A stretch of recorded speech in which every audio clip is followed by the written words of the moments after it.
রাসেল। আরো একবার আপনাদের সবাইকে স্বাগত জানাচ্ছি আমি রাসেল। আশা করছি আপনারা সবাই ভালো আছেন এবং ভালোর দলে আছেন। আরো একটা শুক্রবার, আরো একটা দারুণ ঘটনা।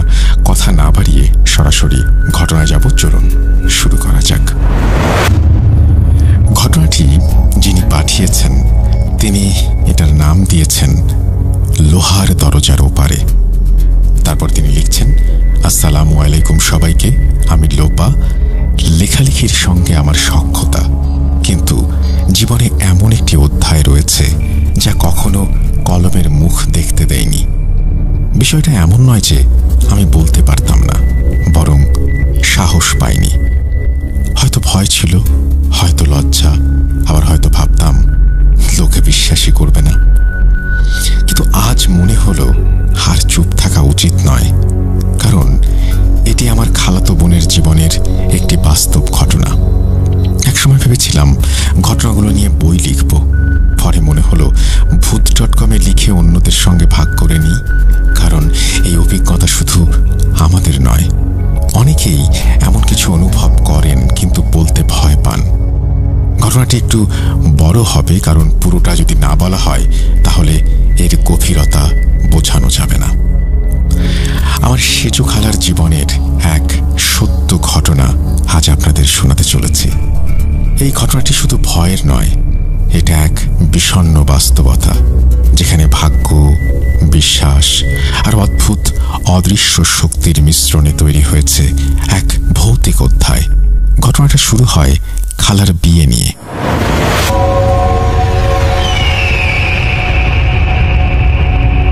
আমার নানা ছিলেন একদম সোজাসাপটা মানুষ, যুক্তি ছাড়া কিছু করতেন না। আর তার একটি কথা ছিল, এই বাড়িতে আমি মেয়েকে বিয়ে দেব না, কোনোদিন না। বাড়িটা দেখতে যেমন দারুণ, তেমনি ছেলেও ভালো, একজন ইঞ্জিনিয়ার, নামডাক আছে। পরিবারেও তার পরিচিতি মন্দ নয়, সবার মুখে হাসি। কিন্তু আমার নানার চোখে একটা চাপা উদ্বেগ। বিয়েতে তিনি উপস্থিত ছিলেন ঠিকই, কিন্তু মনটা যেন কোনো এক অজানা আশঙ্কায় ভার হয়েছিল। কিন্তু কে জানত, সময় আর পরিস্থিতি এমনভাবে ঘুরে দাঁড়াবে যে একদিন তিনি নিজেই সেই বাড়িতে খালার বিয়েতে রাজি হয়ে যাবেন। বিয়েটা ধুমধাম করেই হলো। সেজু খালার বিয়ে ঠিক হলো সেই ছেলের সাথে যাকে নিয়ে এক সময় নানা কখনোই ভাবতেই চাননি। যৌতুক ধার্য করা হয় 20,000 টাকা।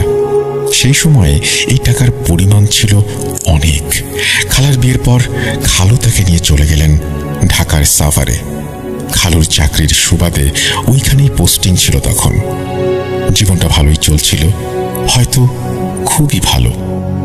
এই অংশটা আমার মায়ের বিয়ের আগের ঘটনা, তাই আমি যতটুকু জানি সবটাই মায়ের মুখ থেকে শোনা। বিয়ের কিছুদিন পরেই খালা প্রেগনেন্ট হলেন। খবরটা জানার পর পুরো পরিবারে এক আনন্দের জোয়ার বয়ে যায়।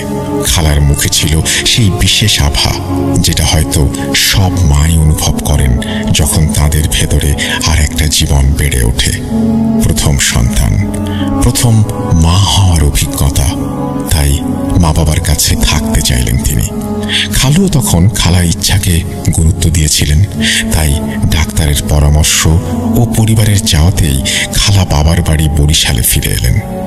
বাচ্চা হওয়ার সময়টা ওখানেই কাটাবেন বলে। সবকিছু ঠিকঠাক চলছিল। খালা তখন বরিশালে বাবার বাড়িতে। চারিদিক জুড়ে এক ধরনের নিস্তব্ধতা, আর সেই নিস্তব্ধতার মাঝে খালার চোখে মুখে শুধুই এক মায়াবী আনন্দ। তারপর এলো সেই দিনটি, যেই দিনটার অপেক্ষা করেছিল পুরো পরিবার।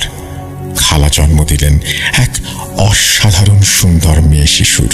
সালটা ছিল সম্ভবত 1978 বা 79। নতুন শিশুটির নাম রাখা হলো মুন্নি। যেহেতু বাচ্চা মাত্রই জন্মেছে আর মা হিসেবে শারীরিকভাবে খালার একটু বিশ্রামের দরকার ছিল, তাই তিনি তখনও বাবার বাড়ি বরিশালেই থেকে গেলেন।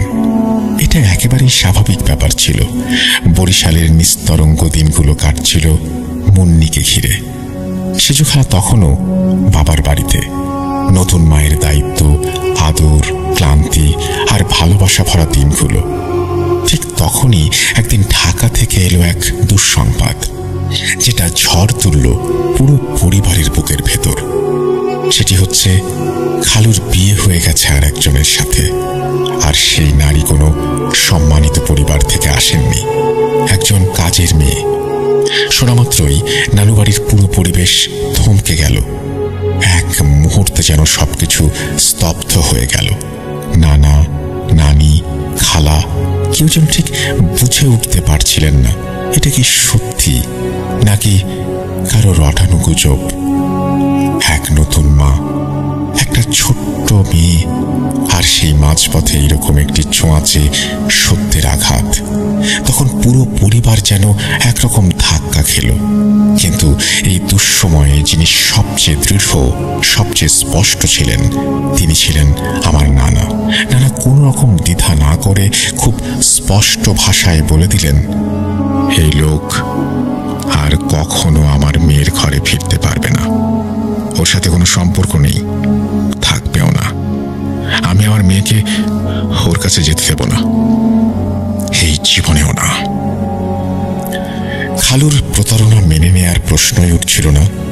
একটা নতুন মা, একটা ছোট্ট বাচ্চা, সব ফেলে একজন স্বামী আরেকটি বিয়ে করল।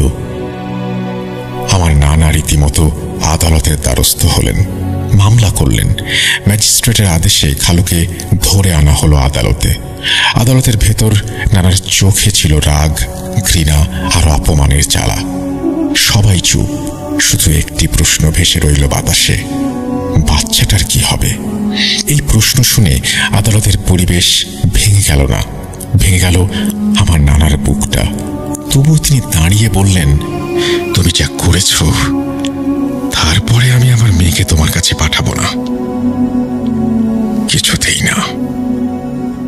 কিন্তু ঠিক তখনই আমার খালা নিজেই উঠে দাঁড়ালেন, চোখে জল, কণ্ঠে দৃঢ়তা। তিনি বললেন, আমি যাব, মুন্নির জন্য আমি যাব।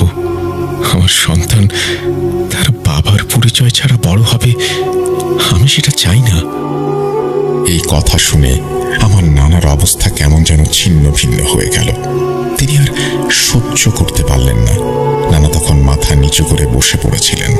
তারপর ধীরে ধীরে উঠে দাঁড়িয়ে একটা কথাই বললেন, মুন্নির মা, তুমি যদি চাও তাহলে আমার মরা মুখ পর্যন্ত দেখবে না। আমি মরলেও তুমি আমার জানাজায় আসবে না। আমার সেজু খালা শেষমেশ গেলেন। সন্তানের মুখের দিকে চেয়ে সব গ্লানি, অপমান, বেদনা গিলে তিনি নিজের সিদ্ধান্তে ফিরে গেলেন ঢাকায়, যেখানে তার স্বামী নতুন সংসার করেছে। খালার চোখে তখন একটাই লক্ষ্য, মুন্নির ভবিষ্যৎ। আর সেই ভবিষ্যতের জন্যই তিনি সব কিছু ছেড়ে, সব অপমান সহ্য করে চলে গেলেন ঢাকায় স্বামীর সংসারে। কিন্তু সেই ফেরা আর আগের মতো ছিল না। শুধু ঘর নয়, জীবনটাই বদলে গেছে। খালা জীবিত থাকতেই আমার নানার কথা সত্যি হয়ে গেল। যেদিন তিনি বলেছিলেন, তুমি যাও, আমার মরা মুখও দেখবে না, তারপরের ঘটনা। যা বলেছিলেন তাই ঘটল। নানা মারা গেলেন। আমার খালা আর কখনোই তার বাবার মুখটা শেষবারের মতো দেখতে পারলেন না। স্বামী তখন এক ঘরে, আর পাশে ছিল তার সেই নতুন বিবাহিত স্ত্রী। ঘর ভাগ, মানুষ ভাগ, সময় ভাগ। তার মধ্যেই একদিন খালার কান পর্যন্ত খবর এলো তার সতীন গর্ভবতী। এর মধ্যেই জন্ম নিল একটি পুত্র সন্তান তার ঘরে। সবকিছু পেছনে ফেলে অনেকটা সময় পার করে খালারা চলে এলেন ঢাকার উত্তরায়। নিজের একটা বাড়ি কিনলেন। মুন্নি আপু বড় হচ্ছিলেন ধীরে ধীরে। একটা শান্ত পরিপাটি জীবন, নামাজ, কোরআন, পড়াশোনা, মাকে সঙ্গ দেয়া, সব মিলিয়ে যেন সবকিছু ঠিকঠাক চলছিল। তিনি পরিপাটি, সংযত, মেধাবী মেয়ে। তিনি শুধু লজ্জাশীল আর নম্রই ছিলেন না, ধর্মে কর্মেও ছিলেন খুবই যত্নবান। 5 ওয়াক্ত নামাজ পড়তেন, কোরআন তেলাওয়াত করতেন, আর পড়াশোনায় অসাধারণ। এসএসসি পরীক্ষায় দুর্দান্ত রেজাল্ট করলেন। সবসময় সবার সাফল্য সবাই নিতে পারে না, আর সবচেয়ে ভয়ানক হয় যখন সেই ঈর্ষা আসে ঘরের ভেতর থেকে, খুব আপন কারো কাছ থেকে। মুন্নিয়াপুর সৎমা যে নারী খালার জীবনে আগুন লাগিয়েছিল, যার সন্তান পড়ত ইংলিশ মিডিয়ামে, সেই নারী মুন্নিয়াপুর সাফল্য সহ্যই করতে পারত না। ছেলে ইংলিশ মিডিয়ামে পড়ে, দামি স্কুলে যায়, মেধা, নম্রতা, ধর্মীয় জ্ঞান, মানসিক পরিপক্কতায় সে কোনোভাবেই মুন্নিয়াপুর ধারের কাছে না। আর ঠিক এই কারণেই একদিন সেই মহিলা এক ছলনা করলেন। তিনি ঘরে এলেন এবং মুন্নিয়াপু ও তার ছোট বোন দুলু আপুকে ডেকে বললেন, খুব দামি একটা মধু এনেছি, খাবে? দুলু আপু তখন ছোট কিন্তু অসম্ভব চালাক। তার ভেতরটা কেমন যেন কেঁপে উঠল। তিনি সঙ্গে সঙ্গে না করে দিলেন। কিন্তু মুন্নিয়াপু, যিনি ছিলেন নামাজি, আল্লাহর ওপর ভরসা করা একজন ধর্মভীরু মেয়ে, তিনি একটু ভাবলেন, তারপর বললেন, আল্লাহর নাম নিয়ে খাবো, কিছুই হবে না। ও যদি খারাপ কিছু দিয়েও থাকে আমার রক্ষা হবে। আর সেখানেই ভয়াবহতার বীজটা ঢুকে গেল তার শরীরে। সকালবেলা নীরব শহরের ফাঁকে সূর্য উঠছে ধীরে ধীরে। মুন্নিয়াপু নামাজ পড়বেন বলে ঘুম থেকে উঠেছেন। ঘরের সবাই তখনও ঘুমে অচেতন। আপু একাই অজু করতে বাইরে গেলেন কলের কাছে। সেই সময়টুকু যেন শান্ত, এক নিস্তব্ধতা ঘিরে রেখেছিল চারপাশ। কিন্তু আপু যখন কলের সামনে দাঁড়িয়ে পানি নিতে গেলেন, তখনই তার চোখে পড়ল কেউ দাঁড়িয়ে আছে। না, মানুষ না, একটা অদ্ভুত ছায়া, কালো জামা পরা, যার দেহের নিচের অংশ মাটিতে আর মাথা উঁচুতে, যেন আকাশ ছুঁয়েছে।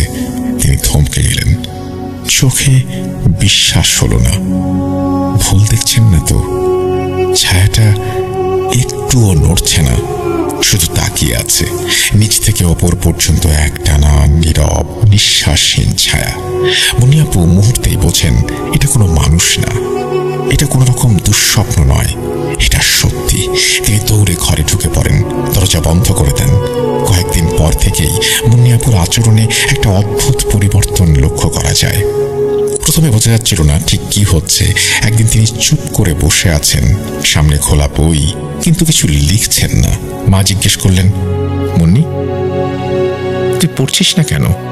তিনি শান্ত গলায় বললেন, মা, আমি কিছু দেখতে পাচ্ছি না, সবকিছু কেমন কালো মনে হচ্ছে, বর্ণ, শব্দ সব হারিয়ে যাচ্ছে। কেউ ভাবতে পারেনি এমন কিছু হতে পারে।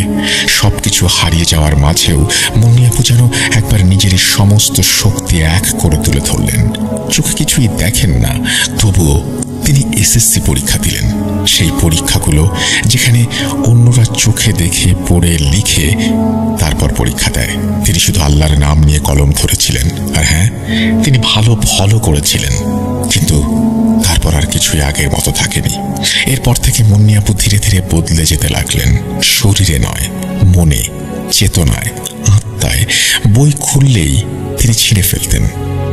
খালা কিছু বুঝে উঠতে পারছিলেন না। একজন মেয়ের ভেতরে কি এমন বদল আসতে পারে?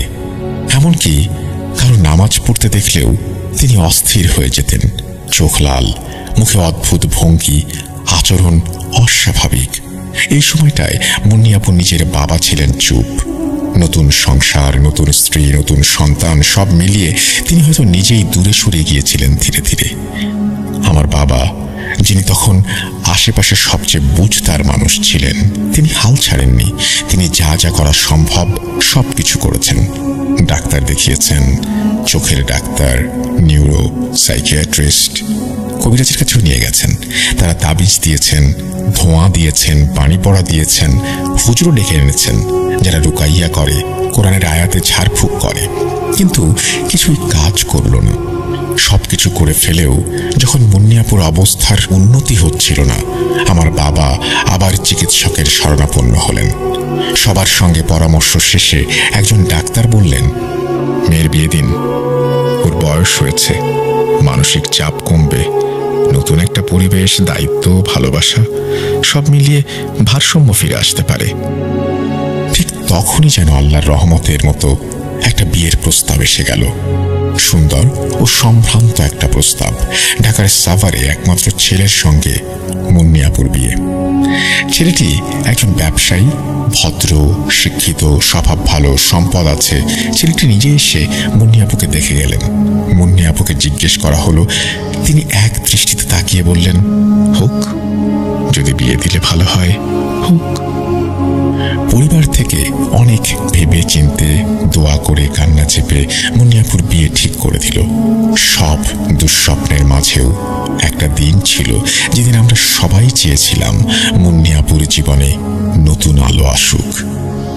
বিয়ের দিন, সেই দিনটার কথা এখনো মনে পড়লে, যদিও তখন সবেমাত্র 3 বছরের শিশু আমি, সেই দিনটা এখনো চোখে ভাসে। দোলা আপু মুন্নিকে সাজাচ্ছিলেন। আমি তখন খুব ছোট, মাত্র 3 বছর বয়স। সবকিছু যেমন মনে নেই, তেমনি কিছু কিছু স্মৃতি এত স্পষ্ট যেন আজও চোখের সামনে ভাসে। আমি তখন মুন্নি আপুর পাশে বসে আছি।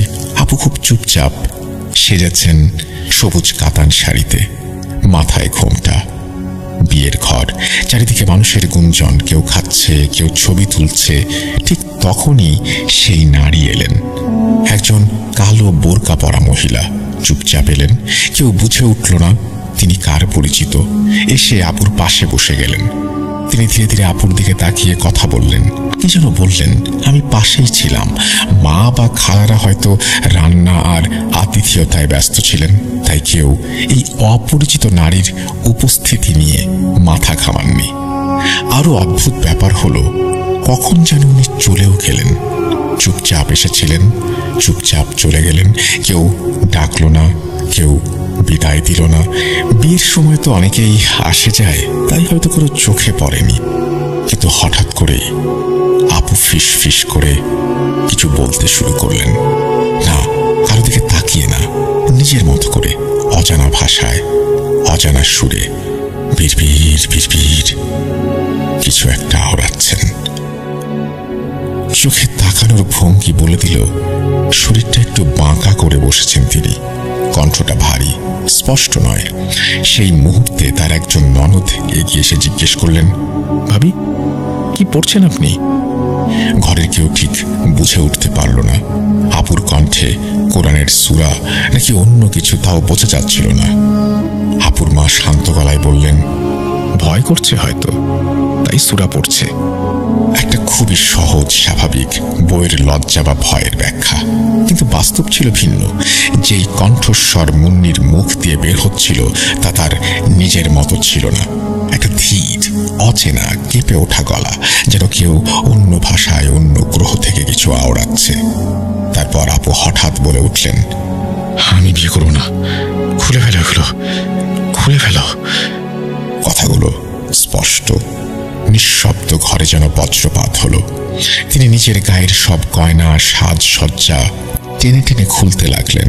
ঘোমটা ছিঁড়ে ফেললেন, হাত থেকে চুড়ি খুলে ছুঁড়ে মারলেন। আমি বিয়ে করব না, আমি চাই না এটা করতে, খুলে ফেলো, খুলে ফেলো। চারপাশে তখন লোকজন কিংকর্তব্য বিমূঢ়, কেউ কিছু বুঝে উঠতে পারছে না। আপু তখনও বিড়বিড় করে কিছু একটা পড়ছিলেন। কি পড়ছিলেন কেউ বুঝতে পারল না। এটা কি ভয়ের বহিঃপ্রকাশ নাকি ভেতরে থাকা কোনো শক্তির রাগ? তখনই আমার মা, খালারা মিলে হঠাৎ দোয়া পড়তে শুরু করলেন। ঘরের বাতাস ভারী হয়ে উঠল। একটা অদ্ভুত নিস্তব্ধতা ছড়িয়ে পড়ল চারপাশে, যেন ঝড়ের পর হঠাৎ সব স্তব্ধ। হাওয়া থেমে গেল, পাখার শব্দ পর্যন্ত কানে লাগছে না। আর ঠিক তখন মুন্নি আপু একদম চুপ হয়ে গেলেন। চোখ দুটো ধীরে ধীরে স্বাভাবিক হয়ে এলো। মুখে অস্থিরতা নেই, কাঁধে একটা চাপ ছিল, সেটাও কখন চলে গেছে, যেন কিছুই হয়নি। বিয়ের অনুষ্ঠান চলতে থাকলো। অনুষ্ঠানের সব রীতি শেষ হলো। হাসি, কান্না, মিষ্টির হাঁড়ি সব চলল। তবে ঘরের কিছু চোখ জানত এই বিয়ে ছিল স্রেফ সামাজিক রীতি। আসল যুদ্ধ তো এখন শুরু। বিয়ের শেষে পালা এলো বিদায়ের, কিন্তু কেউই মুন্নিকে একা পাঠাতে রাজি হলো না। 6-7 জন খালাতো ভাই বোন একসঙ্গে মুন্নি আপুর সাথে গেলেন শ্বশুর বাড়িতে। পরদিন ছিল বৌভাত। চারিদিকে ছিল হালকা উৎসবের ছোঁয়া। ছেলের বাড়িতে রান্না, সাজসজ্জা, দাওয়াত, হাসি, সবকিছু চলছিল জমিয়ে। মুন্নি আপু দিনের বেশিরভাগ সময় ছিলেন শান্ত, চুপচাপ, খুব একটা কথা বলেননি। তবে কারোর চোখে আবার অস্বাভাবিক কিছু ধরাও পড়েনি। সবাই ভেবেছিল নতুন বউ তো লজ্জা করছে বুঝি। সন্ধ্যার দিকে যখন আওয়াজে ঘর গম গম করছিল, তখন ঘর একটুখানি করে সাজানো হচ্ছিল বাসরের জন্য। মুন্নি আপুকে বসানো হলো সেই রঙিন স্বপ্নের মতো খাটে। চুপচাপ, কাঁধ নিচু, মুখে কিছু নেই। বাড়ির সবাই তখনও আনন্দে মেতে আছে। কেউ খাচ্ছে, কেউ গল্প করছে, কেউ বউয়ের ছবি তুলছে। আর ঠিক তখন ভাইয়া অর্থাৎ আপুর স্বামী একাই ঢুকলেন বাসর ঘরে। ঘরে দরজা বন্ধ হলো, কিন্তু অনেকক্ষণ কেটে গেল। দরজা হঠাৎ খুলে গেল। ভাইয়া বেরিয়ে এলেন, কিন্তু তার চোখ লাল, মুখে ঘাম, চোখে যেন রাগ আর আতঙ্ক একসাথে গেঁথে গেছে। তিনি কোনো কথা না বলে সোজা বললেন, তোমরা কয়েকজন ভেতরে যাও, কথা বলো ওর সাথে। এই বলে খালাতো ভাই আমাদের ভাই বোনদের ডেকে ভেতরে পাঠালেন। ঘরের পরিবেশ মুহূর্তেই বদলে গেল। সবার মুখে চাপা উদ্বেগ, আনন্দ, হাসির শব্দগুলো যেন এক মুহূর্তে থেমে গেল। খালাতো ভাই বোনেরা ভেতরে গেলেন, যেটা কিছুক্ষণ আগেও ছিল ফুলে মোড়া স্বপ্নের ঘর। ঘরে ঢুকেই সবাই থমকে গেলেন। মুন্নি আপু, যিনি কিছুক্ষণ আগেও নীরবে বসেছিলেন, এখন অদ্ভুতভাবে চুপচাপ, চোখে ভয়, মুখে অসংলগ্ন কিছু। জিজ্ঞেস করা হলো, কি হয়েছে মুন্নি?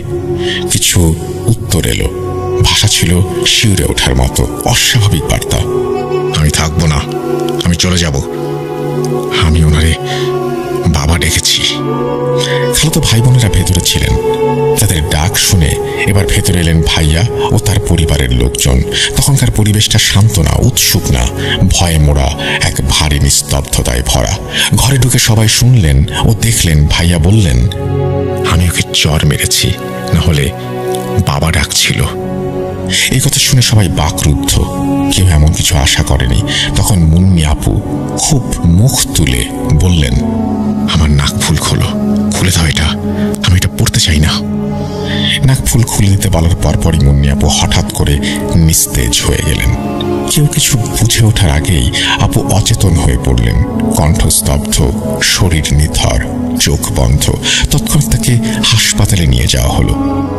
একটা নববধূ বিয়ের দ্বিতীয় দিনেই জ্ঞান হারিয়ে হাসপাতালে, এটা তো কোনো সাধারণ ঘটনা নয়। পুরো রাত তাকে হাসপাতালে রাখা হলো।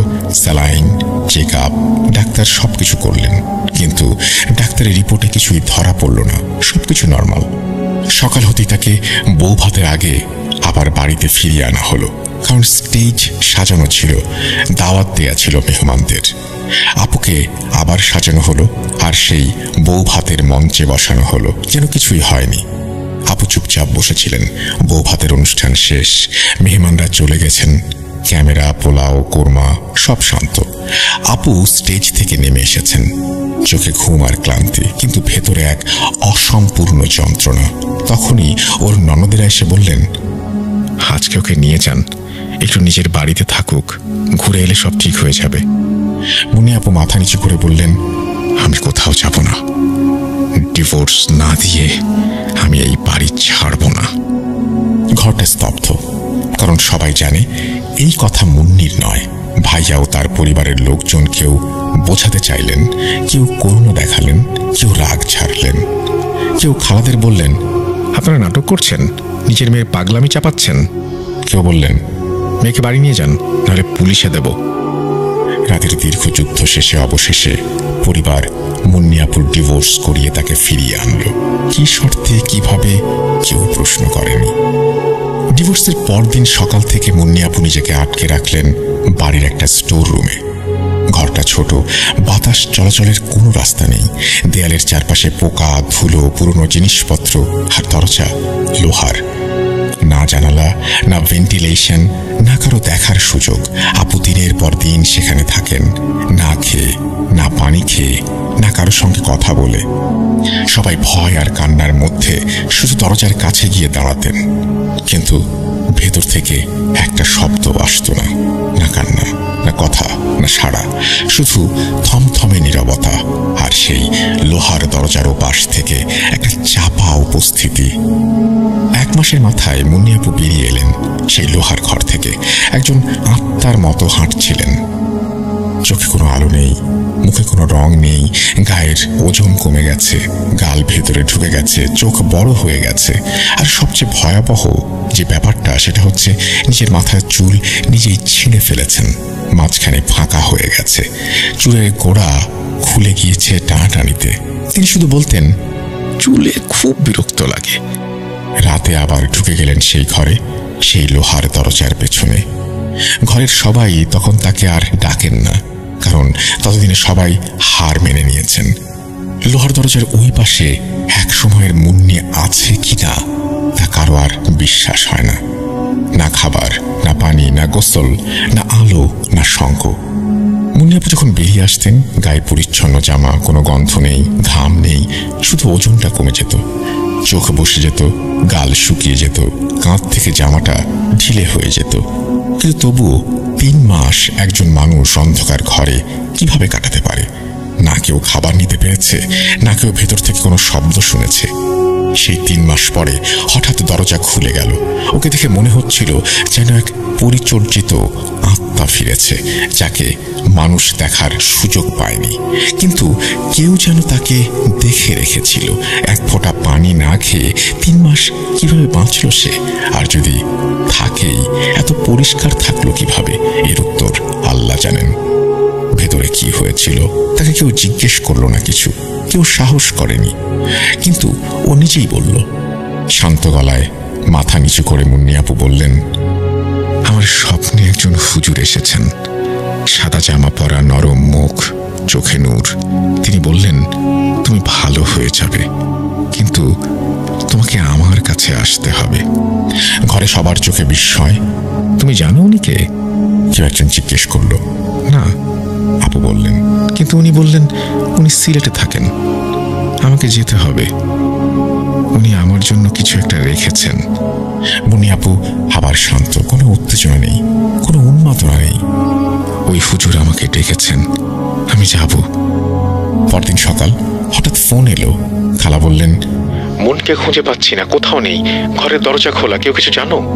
মুন্নিয়াপুর কাছে কোনো টাকা ছিল না, বাস ভাড়া, খাবার খরচ কিচ্ছু ছিল না। কেউ দেখেনি, কেউ চেনেনি।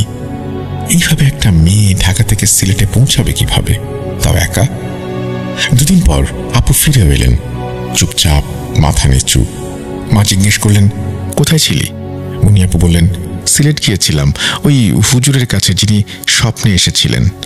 আমি দেখেছি ওনাকে, উনি চিনেছেন আমাকে। তিনি বললেন আমি ভালো হয়ে যাব, কিন্তু ধৈর্য ধরতে হবে। মা জিজ্ঞেস করলেন, কিন্তু তুই গেলি কিভাবে? টাকাও তো সাথে ছিল না। কেউ কি সাথে ছিল? বাসে উঠলি কিভাবে? আপু চুপ করে থাকলেন, তারপর বললেন, সব ওনারাই ব্যবস্থা করেছিলেন। উনি বলেছিলেন আমি যাব, উনি পথ দেখাবেন। সিলেট থেকে ফেরার পর মুন্নিয়াপু 2 দিন ছিলেন বাসায়। সবার মন শান্ত, কিন্তু রাত নামলেই আপু সারা রাত ঘুমাতেন না, চুপচাপ হেঁটে বেড়াতেন। পেছনের বারান্দা, রান্নাঘর, বাসার ঘর, খালি পায়ে মাথা নিচু করে মাঝে মাঝে জানালার পাশে দাঁড়িয়ে থাকতেন অনেকক্ষণ। নীরবতা এতটাই গভীর ছিল যে রাতের ঘুম ভেঙে কারো চোখ খুলে গেলে মনে হতো এই ঘরে আপু একা না, আরও একজন হাঁটছে। তারপর 3য় দিন সকালে আপু গিয়ে পৌঁছালেন উত্তরার সেই বাড়িতে, আর সেদিন রাতেই আবার সেই লোহার দরজার ঘরে ঢুকে পড়লেন। এভাবেই কেটে গেল 1টা বছর। এই 1 বছরে মুন্নিয়াপু মাত্র একবার বের হয়েছিলেন ঘর থেকে। মুন্নিয়াপুর বিয়েতে কমপক্ষে 2টি ক্যামেরা ছিল আমাদের পরিবারের পক্ষ থেকে। সেগুলো সবসময় স্ট্যান্ড বাই ছিল, হল থেকে ঘর পর্যন্ত, সাজানো থেকে বিদায় পর্যন্ত সব রেকর্ড করা। ছেলে পক্ষ থেকেও আরও কিছু ক্যামেরা ছিল, কিন্তু হঠাৎ খবর এলো ভাইয়া, আপুর প্রাক্তন স্বামী, আরেকটি বিয়ে করেছেন। ওদের পরিবার জানতে চাইল মুন্নি কেমন আছে, সবকিছু ঠিক আছে তো? তখন আমার খালাতো ভাই বললেন, আপনাদের তো ভিডিও আছে, ছবি আছে, আমাদের দেয়া যাবে? আর ঠিক তখনই ওদের পক্ষ থেকে জানানো হলো ভিডিও খোলা যাচ্ছে না, ফাইল খুললে সাদা স্ক্রিন আসে, ছবিগুলো হারিয়ে যায়। মুন্নিয়াপুর কোনো ছবি আসলে আসেনি। কখনো ওর মুখ ঝাপসা, কখনো ওকে ঘিরে আলো ফুটে উঠেছে, আবার কখনো পুরো ফাইলটাই ড্যামেজড। একমাত্র একটি ছবি পাওয়া গিয়েছিল, সেটাতে মুন্নিয়াপুর মুখটা একদম পুড়ে যাওয়া একটা মুখের মতো। কে ছবি মুছে দিল? কেন? কোনো জবাব নেই। এর মধ্যেই খালার আর এক মেয়ে দোলা আপুর বিয়ে ঠিক হলো। সবাই ব্যস্ত, সাজসজ্জা, নিমন্ত্রণ, রান্না। বিয়ের দিনে ঘরের সবাই একসাথে বারবার ডাকলো, ওর চাচি, চাচা, ফুপু, ভাই, কিন্তু একবারও সাড়া দিল না। ঘরের ভেতরটা ছিল চুপচাপ। জানলা দিয়ে আসা আলোটা ওর দরজার ফাঁক দিয়ে পড়ছিল, আর ভেতরে বসেছিল একটা নিঃশব্দ ছায়া ঢাকা সত্তা। মুন্নি আপু সেদিন বের হলেন না, কোনো শব্দ, কান্না, সাড়া কিছুই করলেন না। দোলাপুর বিয়ের 1 মাস পেরিয়ে গেছে। মুন্নি আপু আবার ঘরের সেই লোহার দরজা ঠেলে বের হলেন, কিন্তু এইবার ছিলেন ক্লান্ত, অসুস্থ, কম্পমান। দোলাপু তখন তাকে দেখা মাত্র জিজ্ঞেস করলেন, কি হয়েছে মুন্নি, তুই কেমন আছিস? মুন্নি আপু ধীরে ধীরে তাকালেন। আমার খুব খারাপ লাগছে দোলা, খুব খারাপ। তারপর হঠাৎ বমি শুরু হয়ে গেল, নিঃশ্বাস ভারী, শরীর কাঁপছে, ঠান্ডা ঘাম। 2-3 দিন এমন চলার পর শেষমেশ তিনিই গেলেন এক পরিচিত বিশ্বাসযোগ্য ডাক্তার দেখাতে। আপনারা হয়তো ভাবছিলেন ওর শরীর খারাপ, গ্যাস্ট্রিক ইনফেকশন, কিছু একটা, চিকিৎসায় ঠিক হয়ে যাবে। কিন্তু যা জানা গেল তা শুধু অবাক করেনি আমাদের। বুকের ভেতর যেন একটা শূন্য বিস্ফোরণও ঘটিয়ে দিয়েছে। ডাক্তার মুখ নিচু করে রিপোর্ট দেখতে দেখতে বললেন, আপনার বোন, উনি সন্তান সম্ভবা। কেউ বিশ্বাস করতে পারছিলেন না, কেউ বলতেও পারছিলেন না কিছু। তখনও প্রশ্ন উঠল, কিভাবে? আমি জানি না, আমি কিছুই মনে করতে পারছি না, আমি কোথায় ছিলাম, বললেন মুন্নি আপু। ফ্যামিলি সিদ্ধান্ত নিল বাচ্চাটাকে কোনোভাবেই পৃথিবীতে আসতে দেয়া যাবে না। মুন্নি আপু ভেঙে পড়লেন। আমার বাবা, যিনি শুরু থেকে মুন্নি আপুর পাশে ছিলেন, যিনি ডাক্তার, কবিরাজ, হুজুর, রুকাইয়া সবকিছু করেছেন, তিনি একদিন খবর পান একজন হুজুর আছে যিনি অনেক কিছু জানেন। এমন হুজুর পাওয়া মানে শেষ আসার আলো। আল্লাহর বান্দা, কোরআনের বাহক মুন্নি আপুকে আবার আমাদের বাসায় নিয়ে আসা হলো। হুজুর মুখ নিচু করে চুপ করেছিলেন, তারপর ধীরে ধীরে মাথা নেড়ে শুধু বললেন, আমি ওর সামনে বসবো না, কারণ আমি জানি এটা কিসের, এটা কার দ্বারা কিভাবে এসেছে আমি জানি, এবং এটা যাবে না। এই জিনিসের একটাই সমাধান আছে, মৃত্যু। যতদিন বেঁচে থাকবে এটা ওর ভেতরে থাকবে। অনেকবার চেষ্টা হয়েছে, দোয়া, চিকিৎসা, হুজুর, ভরসা, ভালোবাসা, কিন্তু মুন্নি আপু কোনোদিন আর মুন্নি হয়ে ফিরে আসেননি। দিন কাটতে লাগলো, তিনি আর কথা বলেন না। মাঝে মাঝে কিছু বলেন, সেটা অবুঝ ভাষায়, অচেনা চোখে তাকিয়ে। তিনি 2 বার নিজের জীবন শেষ করার চেষ্টা করেছেন, কিন্তু 3য়-বারে কেউ তাকে থামাতে পারেনি। ভোরবেলায় যখন দরজা খোলা হলো, তার নিথর শরীর মেঝেতে পড়েছিল, চোখ খোলা, মুখে অদ্ভুত শান্তি, আর শরীর নিঃশ্বাসহীন। 27 রমজান, এক পবিত্র রাত। আল্লাহর ঘর গমগম করছিল জিকিরে, দোয়ায়, মাফ চাওয়ায়। আর সেই রাতেই মুন্নি আপু পৃথিবী ছেড়ে চলে গিয়েছিলেন। তার ঠোঁটে লেগেছিল হালকা হাসি। মরদেহ প্রস্তুত হচ্ছিল কাফনের জন্য, আর ঠিক তখনই আকাশ থেকে যেন নেমে এলো কাকের দল। শুধু 2-4টা না, অনেকগুলো কাক ঝাঁকে ঝাঁকে দল বেঁধে চিৎকার করতে করতে হাজির সবাই। ঘরে ছিল একটি বেড়াল, যেটিকে মুন্নি আপু মাঝে মাঝে খাবার দিতেন। সেই বেড়ালটাও সেদিন ঘরের এক কোণায় বসে কাঁপছিল। আর কাকগুলো, ওদের চোখে আলো ছিল না, কিন্তু বোঝা যাচ্ছিল ওরা শুধু দেখতে নয়, বুঝতে আর অনুসরণ করতেও এসেছে। ওরা যেন শেষবারের মতো বিদায় জানাতে এসেছে কাউকে, কারণ তারা জানতো এই শরীরটা শেষ, কিন্তু এই আত্মা এখন তাদের জগতে ফিরছে। 2 দিন পর মারা গেল ওর প্রিয় বিড়ালটি, যেটা কেবল ওর কাছ থেকেই খাবার খেত। সে যেন জানতো, যার জন্য আমি এসেছি সে আর নেই, তাহলে আমার থাকার মানে কি? অন্যদিকে দোলা আপু তখন ছিলেন দেশের বাইরে। কেউ তাকে কিচ্ছু বলেনি, কারণ পরিবার জানতো এই খবর শুনলে দোলা নিজেকে সামলাতে পারবেন না। কিন্তু ঠিক তখন দোলা আপু বারবার ফোন দিতে লাগলেন। অস্থির হয়ে উঠলেন, কারণ তিনি মুন্নিকে নিজের বাসায় দেখেছেন। তিনি বললেন, মুন্নি বসে আছে আমার মেয়ের পাশে। বাবা ফোনটা হাতে তুলে নিয়ে ধীরে বললেন, মুন্নি আর নেই মা। এই ছিল ঘটনা। যদি ঘটনাটি ভালো লাগে অবশ্যই আমাদের জানাবেন। আর ঘটনাটি সম্পর্কে আপনার কোনো মন্তব্য থাকলে সেটাও শুনতে চাই, কারণ ঘটনাটি পড়ার পরে আমি এখনও অনেকক্ষণ ধরে ভাবছি যে ঘটনাটি আসলে কিভাবে ঘটলো, কোথায় গেল। খুবই অন্যরকম একটি ঘটনা, সচরাচর এই ধরনের ঘটনা পাওয়া যায় না, সেজন্য আপনাদের মতামত জানানোটা জরুরি। আশা করছি কমেন্ট সেকশনে জানাবেন, ইনবক্স করবেন, ইমেল করবেন। আমরা চলে যাব আমাদের পরবর্তী ঘটনায়।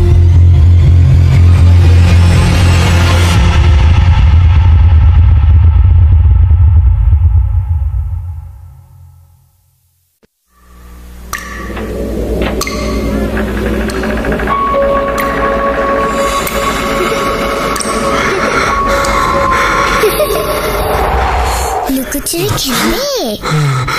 লুকোচুরি তুমি লুকাও, আমি ঠিকই তোমাকে খুঁজে পাবো।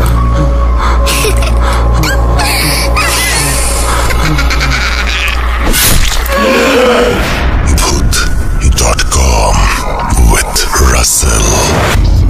Welcome back. আশা করছি আপনারা সবাই ভালো আছেন এবং ভালোর তলে আছেন। আমিও ভালো আছি এবং ভালোর তলে আছি। আর এই মুহূর্তে আমরা চলে যাব একটা অডিও ক্লিপে। যদিও আপনাদের অনেকেই বলেন শুধুমাত্র ইমেল শোনানোর জন্য, কিন্তু কিছু অডিও ক্লিপ আসলে প্লে না করলেই না, এবং আমরা চাই সবার পার্টিসিপেশন। আর অডিও ক্লিপে যার ঘটনা তিনি তার মতো করে বর্ণনা করতে পারেন, এটার আলাদা একটা মজা আছে, এবং আমি বিশ্বাস করি যে এই অডিও ক্লিপের জন্য আলাদা শ্রোতা আছে। সুতরাং সবার কথা মাথায় রেখে আমরা অডিও ক্লিপে যাই এবং যেতে চাই। চলুন কথা না বাড়িয়ে সরাসরি চলে যাই আমাদের ঘটনায়।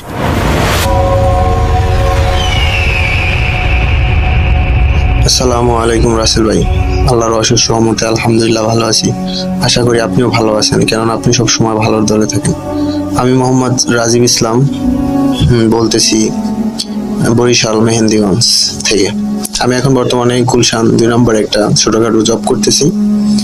তো আমি অনেক আগ থেকেই ভূতে প্রেমের সাথে জড়িত থাকতাম, যখন আমার কাছে বাটন ফোন ছিল। তো বর্তমানে আমি আপনাদের ভূত.com এর সাথেও আছি, নিয়মিত আপনাদের ঘটনা শুনি।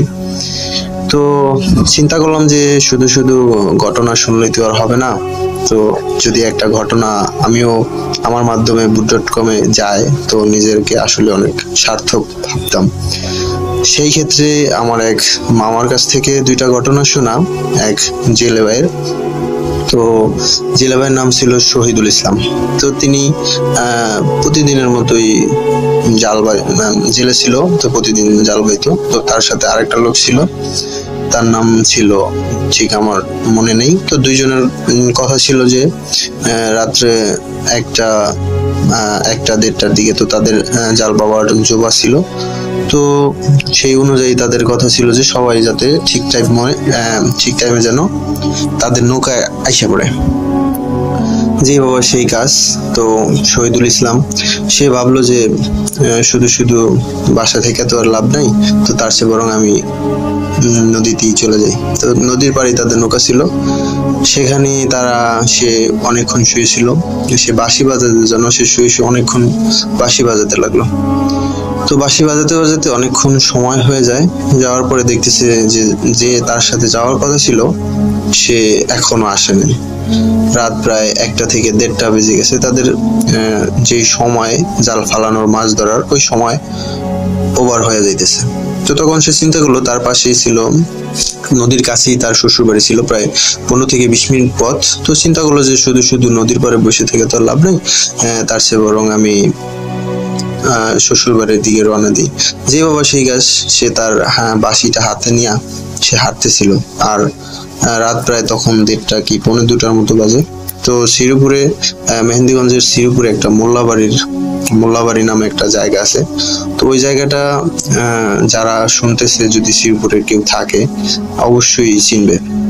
মোল্লাবাড়ির ওইখান থেকে যদি আসরের পরে বা মাগরিবের পরেও যদি কেউ যাইতো, তাহলে তার মনের ভিতর অন্যরকম একটা অস্বস্তি ফিল হতো। সেইখানে সে রাত্র 1:30 থেকে 1:45টার দিকে যাইতেছিল একা একবারে। সে বাঁশি বাজাতে বাজাতে রাস্তা দিয়ে যাইতেছিল। তো যখনই মোল্লাবাড়ির সামনে যায়, যাওয়ার পরে হাতের বামে একটা রাস্তা থাকে, তো ওই রাস্তা দিয়ে যদি যায় তাহলে এক বড় একটা বাগান থাকে, ওই বাগানের ভিতর দিয়া শর্টকাটে যাওয়া যায়। সে চিন্তা করলো যে শর্টকাটে যাওয়ার দরকার নেই, তার চেয়ে বরং আমি মোল্লাবাড়ির সামনে দিয়ে ঘুরে যাই।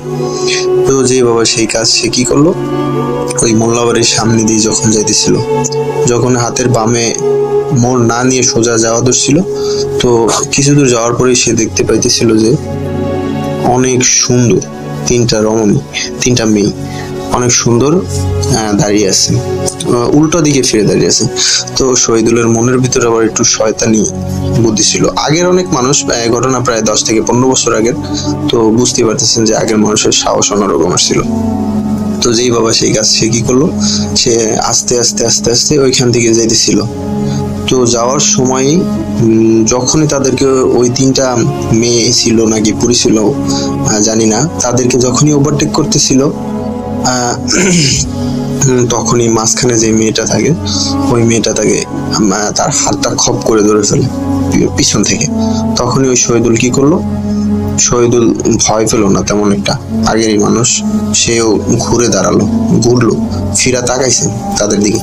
তাকানোর পর দেখতেছে 3টা মেয়ে 3টা তাদেরকে অনেক রকম বলতেছে যে তুই আমাদের সাথে চল, ওইখানে চল, ওই ঝোপঝাড়ের ভিতরে চল, তুই যা চাস তাই হবে, আমি বুঝতেছি তোর মনের ভিতর কি আছে।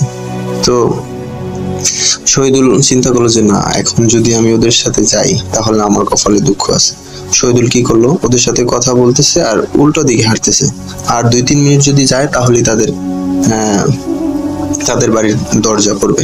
তো সে আস্তে আস্তে আস্তে আস্তে আগাতে তাদের যখন তাদের দরজা পর্যন্ত যায়, তখনই কি করে, সে হাতটা এত জোরে ছিটা মাইরা সে দেয় দৌড় বাড়ির দিকে দেওয়ার পরেই সে তাদের পুষ্কুনিতে একটা পুষ্কুনি ছিল তাদের বাড়ির সামনেই। তো সে জানতো যে যদি পাকপবিত্র থাকা হয় তাহলে ওই রকমের কোনো শয়তান বা জিন যাই হোক তাদের উপর ভর করতে পারে না। সে কি করে, দ্রুত সে উজু করার পরেই সে পিছনে তাকানোর পরে দেখে আর কিচ্ছু নেই। সে বাসায় যাওয়ার পরে তার ওয়াইফ দরজা খোলার পরে বলে, কি তুমি আজকে নদীতে মাছ ধরতে যাও নাই? সে বলে না, কোনো কথা বলে না আর কি। সে ঢোকার পরে তার ওয়াইফ বলে, আচ্ছা ঠিক আছে, যেহেতু যাও না তাহলে আসো, কিছু হালকা পাতলা ভাত খায়া তারপরে শুয়ে পড়ো। তো ও বলতেছে যে না, আমি ভাত খাবো না। অনেক জোরাজোরি সাদাসাদির পরেও সে বলতেছে যে না। তার ওয়াইফ বলতেছে যে রাত তো কম হয় না, প্রায় 2টা-2:30টার মতো বাজে, তুমি কিছু ভাত খায়া তারপরে শুয়ে পড়ো। সে বলতেছে যে না, খাবো না। এই কথা বলতে বলতে তার ওয়াইফ কি করছে, তার হাতে ধরে টান দিছে। যখনই সে হাতে ধরে টান দিছে, সাথে সাথেই তার জামাই সেন্সলেস, শহীদুল ইসলাম সেন্সলেস হয়ে পড়ে। পরে লাস্টে তার ওয়াইফ পাড়া প্রতিবেশী যারা আছে বাড়ির ভিতরে ডাক চিক করে দেওয়ার পরে সবাই আসার পরে তেমন কোনো ক্ষয়ক্ষতি হয় নাই। পরবর্তীতে সবাই আসার পরে তাকে পানি টানি পড়া খাওয়ায়, হুজুরের পানি ছিল সেগুলো সিটা মিটা দেওয়ার পরেই সে আল্লাহর রহমতে সুস্থ হয়। পরবর্তীতে আর তার সাথে তেমন কোনো ঘটনা ঘটে না। তো এই শহীদুল সাহেবেরই সাথে আরেকটা ঘটনা ঘটে, হচ্ছে তার মামা শ্বশুর তাদেরকে একদিন, শুধু তাকেই দাওয়াত দেয়। তার ওয়াইফ আগেই থেকেই ছিল ওই বাসায়। তো সে খাওয়া দাওয়া করার পরে হচ্ছে রাত্র 12:30-1টার দিকে সে বলে, আচ্ছা ঠিক আছে, বাড়িতে তো অনেক মানুষ, শুতে অসুবিধা, তার চেয়ে বরং এক কাজ করি, আমি চলে যাই। তো তারা বলতেছে যে না, এত রাত আর এই রাস্তা অনেক ভয়ঙ্কর, তুমি একা যেতে পারবে না, তুমি এক কাজ করো, তুমি আজকে রাতটা থেকে দাও। ও বলতেছে যে না থাক, সমস্যা নেই, আমি যেতে পারবো। যেই বাবা সেই গাছ, নাসর বান্তা করার কিছু নেই। তো কি করলো, আচ্ছা ঠিক আছে, তাহলে তুমি যাও। তো তাদের বাড়ি যাওয়ার অনেক দূর মোটামুটি। তো যাইতে সে যাইতেছিল। তো আমাদের ওইখানেই একটা হাই স্কুল আছে, শ্রীপুর ওয়াহিদিয়া মাধ্যমিক বিদ্যালয়, সবাই ছিল। ওইখান থেকে আসতে হলে একটা ছোটখাটো একটা ব্রিজ পড়ে সামনে। তো উনি যখনই ব্রিজের উপর উঠে, ব্রিজটা একটু উঁচা ছিল, ব্রিজের উপর উঠলেই উনি দেখে যে সামনে দুটা অনেক বড় বড় সাদা রকমের দুটা বিড়াল সে ভাবলো যে না, এদিক দিয়ে আমার যাওয়া যাবে না। তো ব্রিজের নিচ থেকে হাতের ডাইনে একটা ছোট একটা রাস্তা আছে, তো ওই রাস্তা ধরে তিনি হাঁটতে থাকেন। ওইখান থেকে আনন্দবাজার নামে একটা বাজার আছে, ওই বাজারের কাছাকাছি যায়। যখনই তিনি ওই বাজারের কাছাকাছি যায় তখনই দেখতে পায় যে দুইটা বড় বড় ষাঁড়, বড় বড় গরু তার সামনে সামনে আগাইতেছে। সে ভাবতেছে যে আজকে কপালে কি জানো আছে। যেবার তিনি অনেক সাহসী ছিলেন, তিনি আস্তে আস্তে আস্তে আস্তে আগাইতেছিলেন, ষাঁড়গুলো আস্তে আস্তে আগাইতেছিল। যখনই আনন্দবাজারের কাছাকাছি যায়, যাওয়ার পরই হচ্ছে উনি কি করে, দেয় এক দৌড়। পিছনে দেখতেছে যে দুই পাশের ঘাস মানে এমন ভাবে মনে হইতেছে যেন ভাঙ্গে চুরে সব তার মাথায় করতেছে, এমন একটা অবস্থা। তো সে ওই পিছনের দিকে আর তাকায় না, তার বাড়ির প্রায় কাছাকাছি আইসা পড়ে। আইসা তাদের যে দরজা ছিল, দরজার উপরে অনেক জোরে শব্দ করে পড়ে, মানে মনে হচ্ছে যেন দরজা ভাঙ্গা চূড়া ভিতরে ঢুকে যেতেছে। তো বাড়িতে যারা ছিল তারা বের হয় দেওয়ার পরে দেখতেছে যে ও মানে সেন্সলেস অবস্থায় দরজায় পড়ে রয়েছে।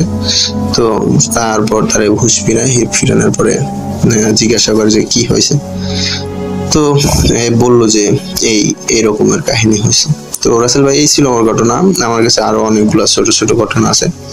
আসলে কাজের ব্যস্ততার কারণে এরকম ভাবে লেখা হয় না বা কিছুই করা হয় না। আর আপনার স্টুডিওতে আইসাও আমার প্রচার করার আসলে ওই রকমের সময় নেই। আমি চাই আমার ঘটনাটা যদি আপনি শেয়ার করতেন তাহলে অনেক ভালো লাগতো। আজকের মতো বিদায় নিচ্ছি। আল্লাহ হাফেজ, সবাই ভালো থাকবেন। আসসালামু আলাইকুম।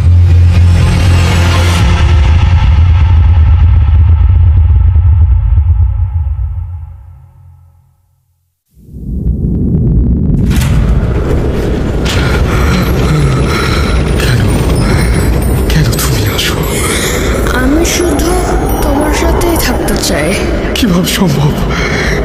মৃতদের এই পৃথিবীতে থাকতে নেই।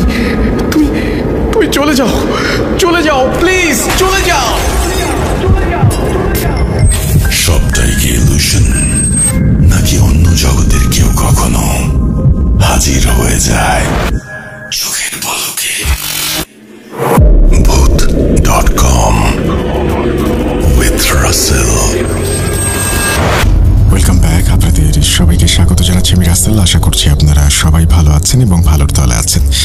আমিও ভালো আছি এবং ভালোর দলে আছি। কোনো কথা না বাড়িয়ে আমি চলে যাচ্ছি আমাদের পরবর্তী ঘটনায়। যেভাবে লেখা আছে আমি সেভাবেই পড়ে শোনাচ্ছি। আসসালামু আলাইকুম রাসেল ভাই, আমি শুভ বলছি, বাড়ি খুলনা বিভাগের ঝিনাইদহ জেলার চাঁদপুর গ্রামে। আমি ভূত.com-এর একজন নিয়মিত শ্রোতা। আজকে আপনাদের সঙ্গে আমার জীবনের একটা সত্য ঘটনা শেয়ার করছি। একদম বেশি কথা না বলে শুরু করি। ঘটনাটি 2022 সালের ডিসেম্বর মাসের। আজও ওই রাতের কথা মনে পড়লে গায়ের লোম দাঁড়িয়ে যায়, বুক ধক ধক করে ওঠে।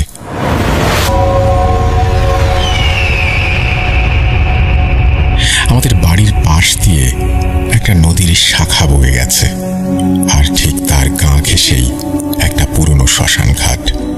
সেই শ্মশানের এক কোনায় দাঁড়িয়ে আছে এক বিশাল শিমুল গাছ, যেটাকে আমাদের গ্রামে সবাই শয়তানের গাছ বলে ডাকে। শুনতাম সন্ধ্যার পর কেউ ওই গাছের কাছে গেলে একটা মেয়ের হাসির শব্দ শুনতে পায়, আর কেউ কেউ অসুস্থ হয়ে পড়ে। আমি এসব কথা কখনোই বিশ্বাস করতাম না। ঢাকায় কাকার বাসায় থেকে পড়াশোনা করি, আর ছুটিতে বাড়ি এলে এসব শুনে হাসি। ডিসেম্বরের শীতের ছুটিতে গ্রামে আসলাম। শীতের সকালে কুয়াশা, সন্ধ্যায় আগুন পোহানো, অন্যরকম একটা ভালো লাগা ছিল। আমরা বন্ধুরা মিলে স্কুলে একটা পিকনিকের আয়োজন করি। অনেক আনন্দ, গান বাজনা, খাওয়া দাওয়া। শেষে রাত হয়ে যায়। বন্ধুরা বলে, চল তোকে এগিয়ে দিয়ে আসি। আমি বলি, ধুর, ভয় পাই না আমি, কতবার গেছি এই রাস্তায়। আর এই সাহসী আমার কাল হয়েছিল। রাত তখন প্রায় 12টা পেরিয়েছে। চারপাশে ঘন কুয়াশা, একটু শব্দও নেই। শ্মশান ঘাটের কাছে পৌঁছতেই শরীরটা ঠান্ডা হয়ে গেল, হাত পা যেন অবশ হয়ে এলো। চোখ গেল শিমুল গাছটার দিকে। কিছুক্ষণ সামনে তাকিয়ে ফিরতেই দেখি রাস্তার মাঝে একটা মেয়ে দাঁড়িয়ে আছে। সাদা কাপড়, মাথা নিচু, লম্বা, নড়ছে না। আমি দাঁড়িয়ে গেলাম, হাঁটতে পারছিলাম না। ভয় জমে গলায় এসে আটকে গেল। কিছুটা সাহস করে পকেট থেকে গ্যাস লাইটার বের করলাম। জ্বালানোর সাথে সাথে দেখি মেয়েটি হাওয়ার সাথে কুয়াশায় অদৃশ্য হয়ে গেল। আমি দ্রুত হাঁটতে শুরু করলাম। ঠিক তখনই একটা দমকা হাওয়া এসে লাইটটা নিভিয়ে দিল। তারপর পেছন থেকে একটা কণ্ঠ ধীরে কাঁপা কাঁপা গলায় আমার নাম ধরে ডাকলো। আমি পেছনে ঘুরে তাকালাম, কেউ নেই। আবার সামনে তাকিয়ে দেখি ওই মেয়েটা সামনে দাঁড়িয়ে আছে। সাদা জামা, মুখ দেখা যাচ্ছে না, আর তার পা দুটো উল্টানো। আমি কাঁপছিলাম। মেয়েটা ধীরে ধীরে বলল শিমুল গাছের নিচে নাকি তাকে কবর দেয়া হয়েছে। তারপর আমার আর কিছু মনে নেই। পরদিন রাতে জ্ঞান ফিরলে দেখি আমি আমাদের বাড়ির ঘরে শুয়ে আছি। মা বললেন, তোকে শ্মশান ঘাটের পাশে অজ্ঞান অবস্থায় পাওয়া গেছে। এলাকার লোকজন বাড়ি নিয়ে এসেছে। জ্ঞান ফিরলেও আমার ভয় যায় না। সেই রাতে আমি আর ঘুমোতে পারিনি। মাঝরাতের দিকে মনে হলো কেউ আমাকে বাইরে থেকে আমার নাম ধরে ডাকছে। আমি ভয়ে চিৎকার করে উঠি। মা দৌড়ে এসে জানালার দিকে তাকিয়ে দেখেন কিছুই নেই। পরদিন সকালে মসজিদের ইমাম আমাদের বাড়িতে আসেন। একটা তাবিজ দিয়ে বলেন, শ্মশান ঘাট থেকে কিছু একটা এর পেছনে লেগেছে। ইনশাল্লাহ এই তাবিজ পড়লে আর সমস্যা হবে না। এরপর থেকে, অর্থাৎ এই তাবিজটি পড়ার পর থেকে আমার আর সমস্যা হয়নি। তাবিজটি এখনো আমার গলায় আছে, কিন্তু ওই শ্মশান ঘাটের পাশ দিয়ে আমি আর একা যাই না। এই ঘটনাটা সিলেক্টেড হলে অবশ্যই জানাবেন। আমার কাছে আরো ঘটনা আছে, চাইলে পরেরটা পাঠিয়ে দেব। এই বলে তিনি তার ঘটনা শেষ করেছেন। যদি এই ঘটনাটি ভালো লাগে অবশ্যই আমাদের জানাবেন। আমরা চলে যাব আমাদের পরবর্তী ঘটনায়।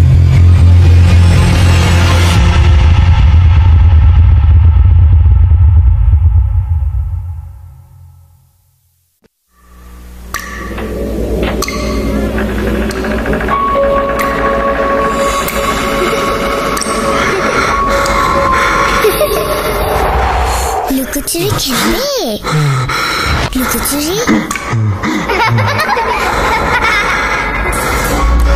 তুমি লুকাও, আমি ঠিকই তোমাকে খুঁজে পাবো।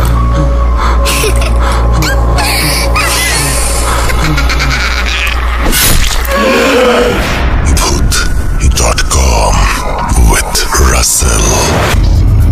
আরো একবার আপনাদের সবাইকে স্বাগত জানাচ্ছি। আমি রাসেল। আশা করছি আপনারা সবাই ভালো আছেন, ভালোর দলে আছেন। একটু আগে যে অডিও ক্লিপটা প্লে করলাম সেটা কেমন লাগলো অবশ্যই জানাতে ভুলবেন না। আর যদি আমাদের আজকের এই এপিসোডটি ভালো লাগে তাহলে অবশ্যই লাইক দেবেন, কমেন্ট করবেন, শেয়ার করবেন বন্ধুদের সাথে, ফ্যামিলি মেম্বারদের সাথে। আমরা চলে যাব আমাদের দ্বিতীয় অডিও ক্লিপে।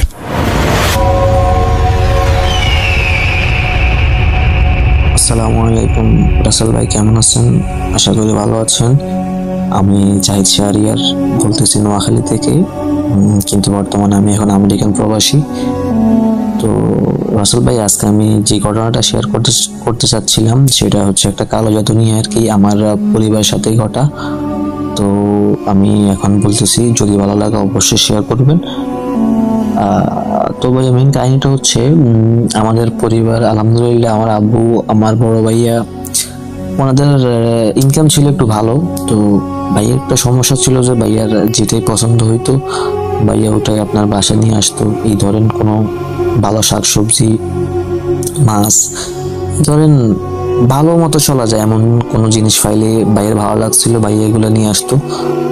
তো ঘটনাটা শুরু হয়, ভাইয়া আপনার কয়েকটা মাছ কিনছিল বড় বড়, কিন্তু যেদিন থেকে এগুলো আনছিল তখন থেকেই সমস্যাটা শুরু হয় আর কি আমাদের পুরো পরিবারের সাথে। তো আমার ভাইয়ের কথা বলি, আমার ভাইয়া যখন দেশে থাকতো, বর্তমানে উনিও আমেরিকান প্রবাসী।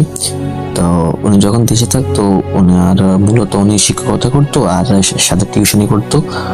তো ভাইয়া মূলত সন্ধ্যার সময় একটু টিউশন করাইতো। তো ভাইয়ার বাসা আসতে আসতে আপনার 9টা বাজতো, অথবা আপনার 10টা, অনেক সময় 11টা হইতো বাসায় আসতে আসতে। তো আমি আপনাকে বলি ভাইয়া, আমাদের বাসা থেকে একটু দূরে আপনার একটা কবরস্থান ছিল। তো ভাইয়া একদিন আসতেছিল। আমি আপনাকে আরেকটা কথা বলি ভাইয়া, আমার ভাইয়ের কাছে একটা নিউ বাইক ছিল, একদম নতুন ব্র্যান্ড নিউ। তো ভাইয়া যখন আসতেছিল তখন ভাইয়ের বাইকটা একদম স্টপ হয়ে যায়। কিন্তু নতুন বাইক, সবকিছু একদম ঠিক ছিল, কিন্তু বাইকটা কেন জানি আপনার স্টার্ট নিচ্ছিল না। তো ভাইয়া আপনার বাইক থেকে নেমে যায়। নামার পরে ভাইয়া একটু চেষ্টা করে যে হাত দিয়ে আপনার বাইকটাকে নিয়ে আসবে, কিন্তু বাইকটাকে ভাইয়া নাড়ানো সম্ভব আপনার হচ্ছিল না আর কি। তো ভাইয়া একটু ভয় পেয়ে যায়। তখন ভাইয়া বাইকটা রেখে একটা দৌড় দিয়ে আমাদের বাসায় চলে আসে। আসার পর আমাকে ডাকার পরে বলে যে এই সমস্যা একটু আমার সাথে আয়। রাসেল ভাই, আমাদের যে জায়গায় বাইকটা ছিল ওইখান থেকে আমাদের বাসায় আসতে আপনার কমপক্ষে 2 থেকে 3 মিনিট সময় লাগে। তো ভাইয়া আসলো, ভাইয়া আসার পর আমাকে ডাকলো। আমরা যখন গেলাম ঠিক তখনই বাইকটা পড়ে গেল। কথা বলছেন ভাই, বাইকের কোনো স্ট্যান্ডও করা ছিল না। বাইক একদম চালানো অবস্থা, বাইক যে একদম স্থির হয়ে থাকে ঠিক অবিকল ওইভাবে ছিল, কেউ করে না। যখনই আমরা বাইকটার সামনে গেলাম ঠিক তখনই ভাইয়া বাইকটা পড়ে গেছিল। তো তারপরে আমরা 2 ভাই একটু ভয়ে বাইকটা নিয়ে আপনার বাসায় আসলাম আর কি। এরপর থেকে ভাইয়া মূলত আমাদের সাথে মেন সমস্যাগুলো শুরু। বলে রাখি ভাই, আমাদের তখন আপনার টিনের ঘর ছিল আর কি। তো রাত্রে যখন আমরা ঘুমাইতাম মনে হতো যেন আমাদের চালের উপর দিয়ে কেউ হাঁটে। তারপরে আমাদের দরজায় টকটক শব্দ, অবশ্য এটা সর্বক্ষণ হইতো। আমরা রাত্রে যে ঘুমাবো এরকম কোনো অবস্থা ছিল না। তো আমার বড় ভাইয়ের বউ, উনি একটু আপনার ধার্মিক মানুষ, কিন্তু উনি ছাড়া আমাদের সব বাসার যত মানুষগুলো আছে সবগুলোর সাথে সমস্যা আপনার শুরু হচ্ছিল আর কি। তো আমরা দেখতাম যে আমাদের আপনার যে বাসার মধ্যে দেখতাম যে ছায়া হাঁটে।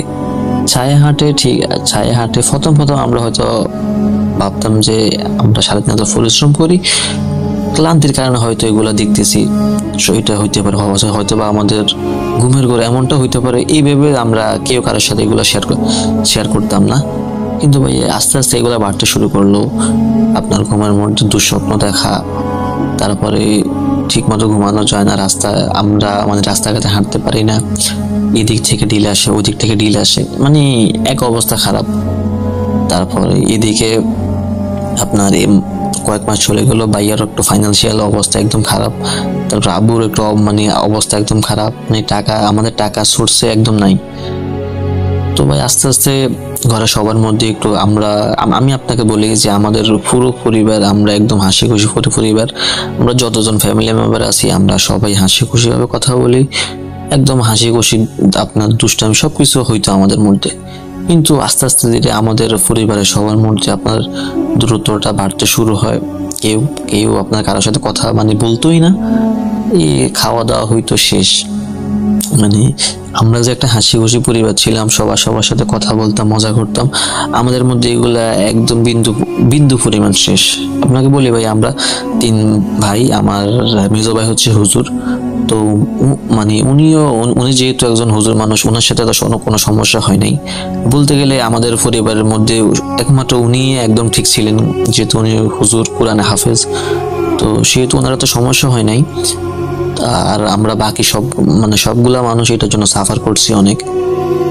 তো ভাইয়া যখন এভাবে এতগুলো সমস্যা হয়ে যেতেছে, আমার বড় ভাইয়া, আমি, তারপর আমার আব্বু, আমরা ঘুমাইতে পারতাম না। ঘুমাইলে মনে হইতো আমাদেরকে কেউ মারতেছে, খারাপ স্বপ্ন দেখতেছি, তারপরে ঘরে আগুন লাগতেছে। এইভাবে ভাইয়া আমরা শান্তির ঘুম যাবো এরকম কোনো ওয়ে ছিল না। তারপরে আমাদের মেজাজের কথা বলে লাভ নাই, বিনা কারণে আমাদের সাথে অনেকের, পুরো বাড়িতে যারা ছিল সবার সাথে আমাদের ঝগড়া হইতো। তো আমার যিনি হুজুর ভাই, আমার মেজো ভাই, উনি ঠিক মতো বুঝছিলেন যে এই সমস্যা কোন একটা প্যারানর্মাল সমস্যা হচ্ছে আমাদের সাথে। তো উনি এমনি হুজুর, উনি এত তান্ত্রিক সম্পর্কে অথবা জিন সম্পর্কে আমাদের এত ধারণা নাই। মানে আমার ভাইয়া আমাদের সবাইকে মানে বললো যে হয়তো বা আমাদের সাথে কোনো সমস্যা হইতেছে, আমি কোনো কবিরাজের সাথে যোগাযোগ করি। এই কথা বলার সাথে সাথে আমার আব্বু আমার ভাইয়ার এত জোর একটা থাপ্পড় দিছে যে বলার মতো না।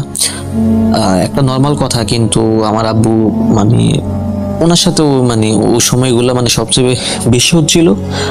আর উনি মানে অলরেডি প্রসেসড ছিল, যার কারণে এই মানে এই আপনার সমস্যাগুলো হচ্ছিল। তারপরে আমার ভাইয়া আপনার এর সাথে কথা বলে, একজন কবিরাজের সাথে কথা বলে, কিন্তু ভাইয়া কবিরাজ দেখায়, কবিরাজ আসে, মানে যত কিছু পারে সবকিছুই করে, কিন্তু এটার কোনো মানে আপনার সমাধানটা ওনারা দিতেই পারে না। উল্টো আমাদের থেকে টাকা মানে যাইতেছে ভাইয়া, টাকা এত হওয়ার মানে ওরা মানে নিত।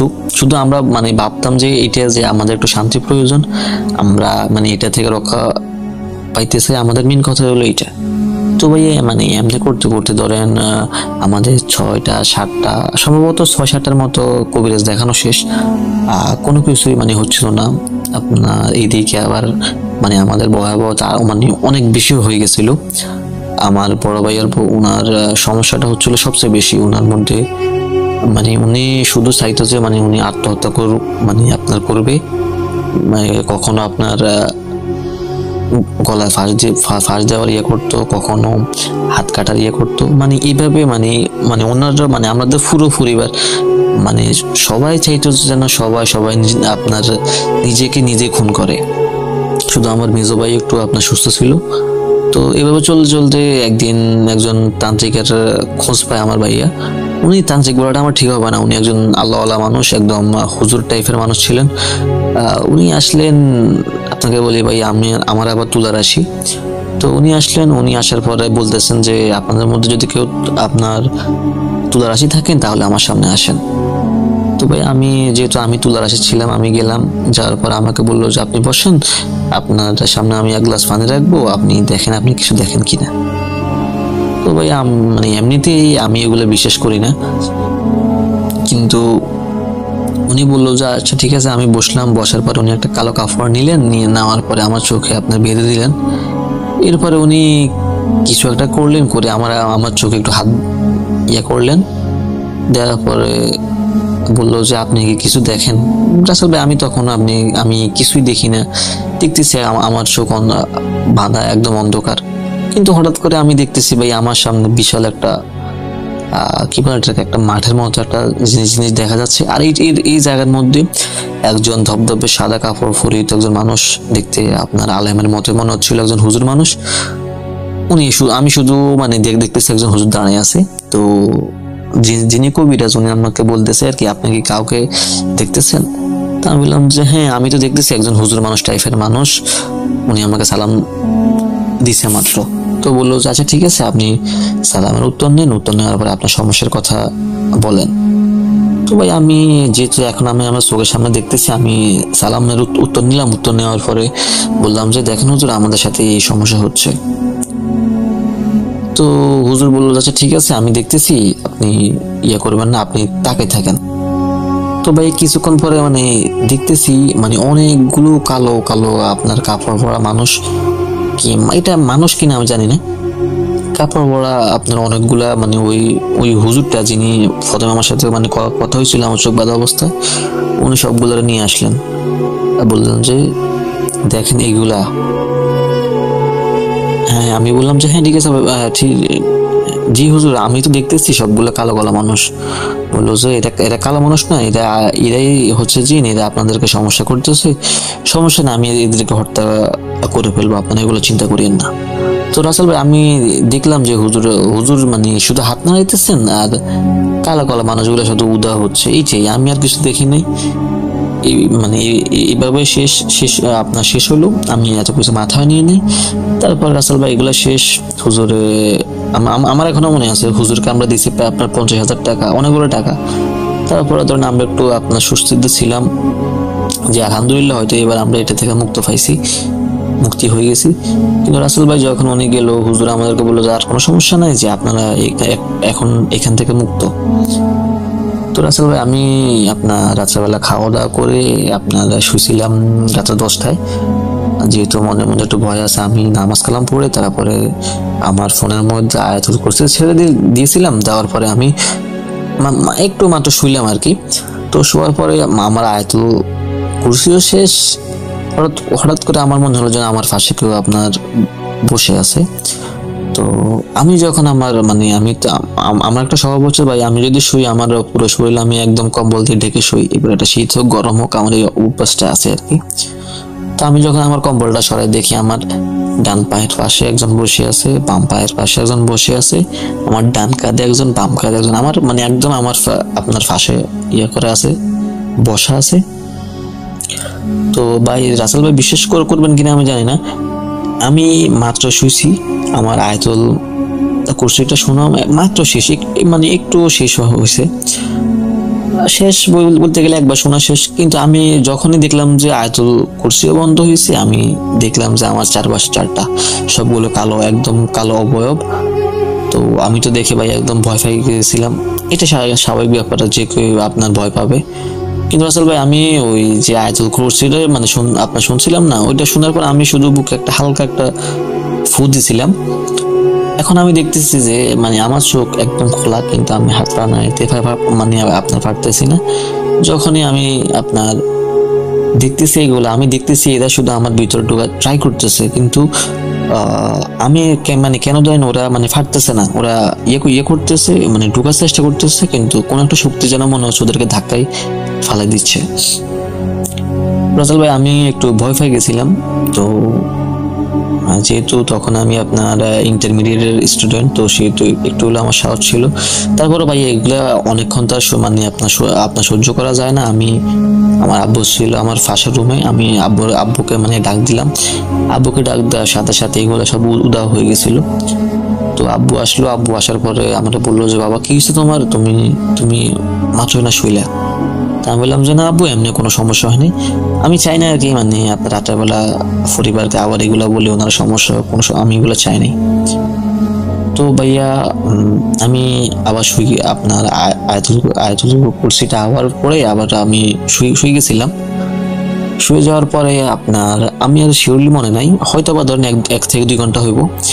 এরপরে আমি আমার নিজেকে আবিষ্কার করলাম আমি আমার বাসার বাইরে কথা বলছি। আমি দেখতেছি যে আমি আপনার বলি আমার যে বাসাটা ছিল, আমার বাড়ি, ওই বাড়ির সাথে একটা পুকুর, ওই পুকুরের সাথে একটা ঘাট ছিল। আমি চোখ খুলে দেখি আমি আপনার যে ঘাটটা আছে ওই ঘাটটার মধ্যে শুয়ে আছি। কিন্তু আমার এখনো মনে আছে যে আমি 1-2 ঘন্টা আগে আমি আমার বাসার মধ্যে ঘুমাইছিলাম, আমার নিজের বেডে ঘুমাইছিলাম। এখন ভাইয়া আমি কি করব, আমি কিছুই বুঝতেছি না। তো ওই সময় আমি কিছু দেখি নাই, কিন্তু আমি দেখছি যে শুধু আমি আপনার যে পুকুরের শানটা আছে, শান বা বাঁধানোটা আছে, ওই জায়গার মধ্যে আমি শুয়েছি। আমার গায়ে কোনো জামা কাপড় নাই, কিন্তু আমার তখনও মনে আছে তখন একটু শীত পড়ে। তো আমার গায়ে আমি একটা জিন্স প্যান্ট ছিল আর একটা আপনার টি শার্ট ছিল। তো সেই হিসাবে আমার মনে আছে যে আমি খালি গায়ে থাকার কোনো প্রশ্নই আসে না। কিন্তু ভাই আমি দেখতেছি যে আমার গায়ে একটা টুকরো জামা নাই। তো এর মধ্যে ঠান্ডার মধ্যে এখন আমি কোনো রকমে আমাদের বাসার সামনে আসলাম। তখন পর্যন্ত আমার কোনো সমস্যা হয় নাই। আমি দরজার মধ্যে টোক দিলাম, কিন্তু কেউ আপনার খুলতেছে না। শেষমেশ আমি যে আপনার সূরা কালাম পড়বো, আয়াতুল কুরসি পড়বো, আমার মাথার মধ্যে এগুলো কিছু আসতেছে না। আমার মাথার মধ্যে একটাই শুধু কথা আসতেছে যে আমার এখন বাসার ভিতরে ঢুকতে হবে, না হলে আমার সমস্যা হয়ে যাবে। তো ভাই ওই দিন চাঁদনি রাত ছিল, তো এত সমস্যা আমি ফেস করি নাই। আমার সামনে কোনো কিছু আসে না ওই সময়, কিন্তু আমার মাথায় এখনো আসে না যে আমি উলঙ্গ অবস্থায় ওইভাবে গেলাম কিভাবে। আর যদি আমি ধরেন ঘুমের মধ্যে উঠে যাই তাহলে দরজাটা আবার লাগাইলো বা কে, এটা আমার মনে প্রশ্ন ছিল। আমি ডাকতেছিলাম, প্রায় ধরেন 5 থেকে 10 মিনিট পরে আমার আব্বু উঠলো। আব্বু ওটার পর দরজা খুললে দেখে আমি উলঙ্গ অবস্থায়। এখন উনি তো একদম অবাক, কি রে আমার ছেলে একটু আগে ঘুমাইলো, এখন ও দেখি বাইরে। তো আমি দেখলাম যে ভাইয়া পরিস্থিতি একদম অনুকূলে নাই। আমি বাসায় ঢুকার পরে আমি সবকিছু আব্বুরে বললাম। তো ওই দিন রাত্রে ভাইয়া আমার ফ্যামিলি আর কেউ আর আপনার ঘুমাইতে পারে না আর কি। আমার ছোট একটা ভাতিজা আছে এখন আলহামদুলিল্লাহ, ও বলতো যে আমি দেখতেছি আমার কাকুর কাছে, কাকুর কাঁধে একটা কিছু একটা বসে আছে। মানে ও আমার সামনে আসলে শুধু মানে এই কথা বললো যে কাকুর কাঁধের উপর একটা কিছু আপনার বসে আছে।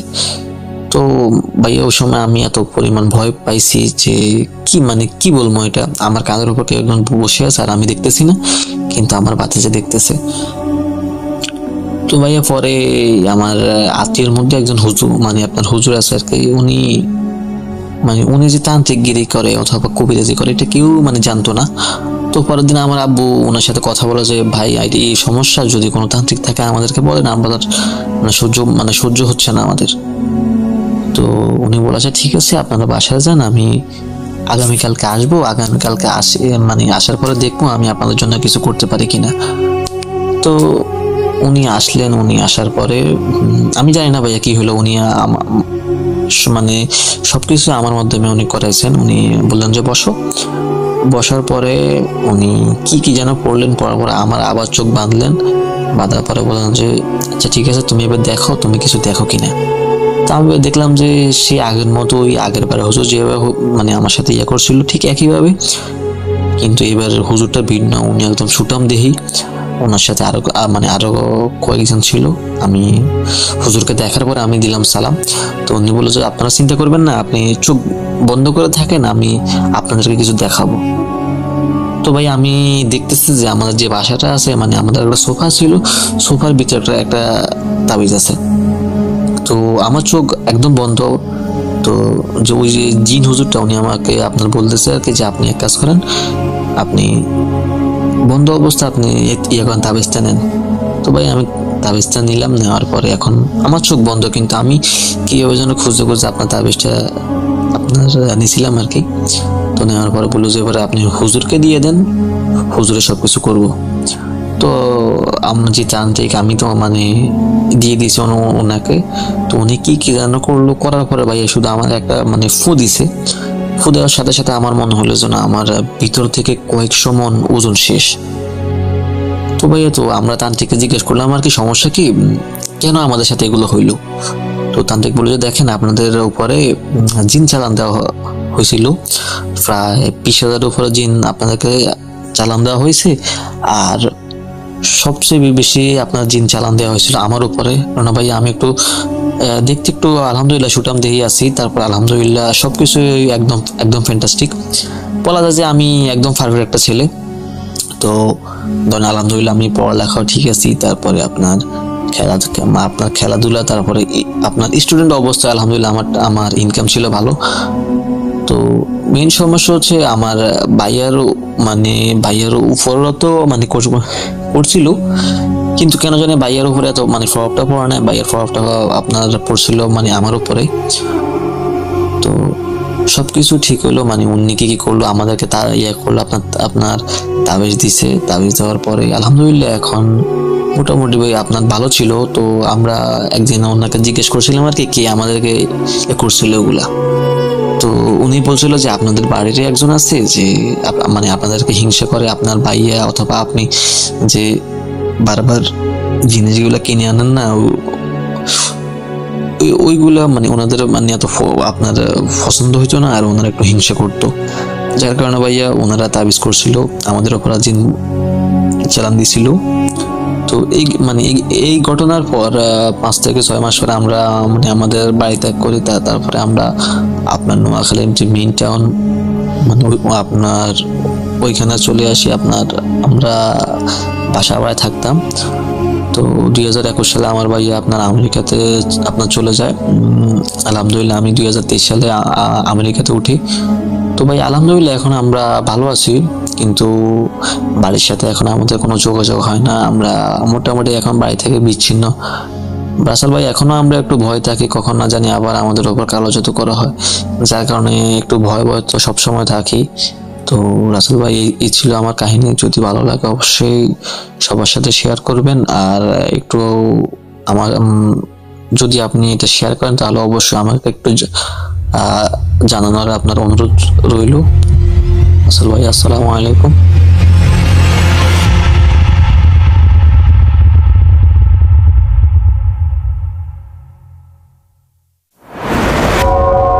আবারও রাতের আধারে ভয়ের রাজ্য ফুঁড়ে ফিরেছি সেই পুরনো সুরে।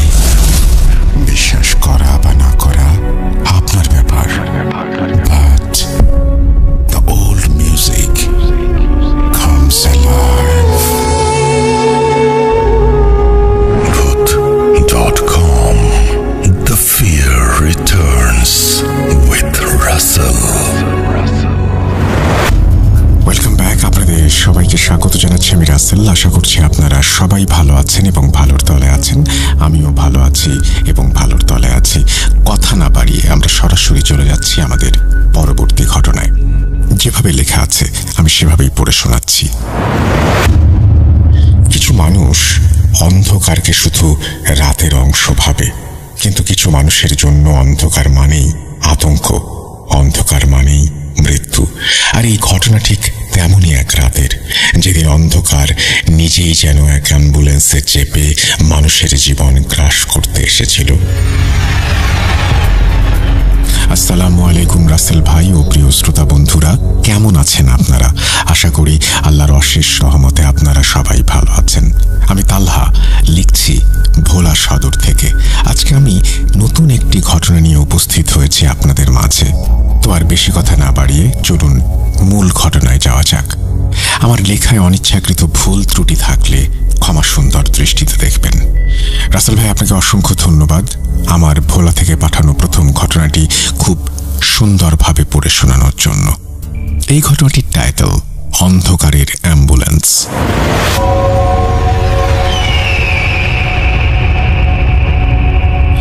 সময় আনুমানিক সন্ধ্যা 6টা ছুঁই ছুঁই।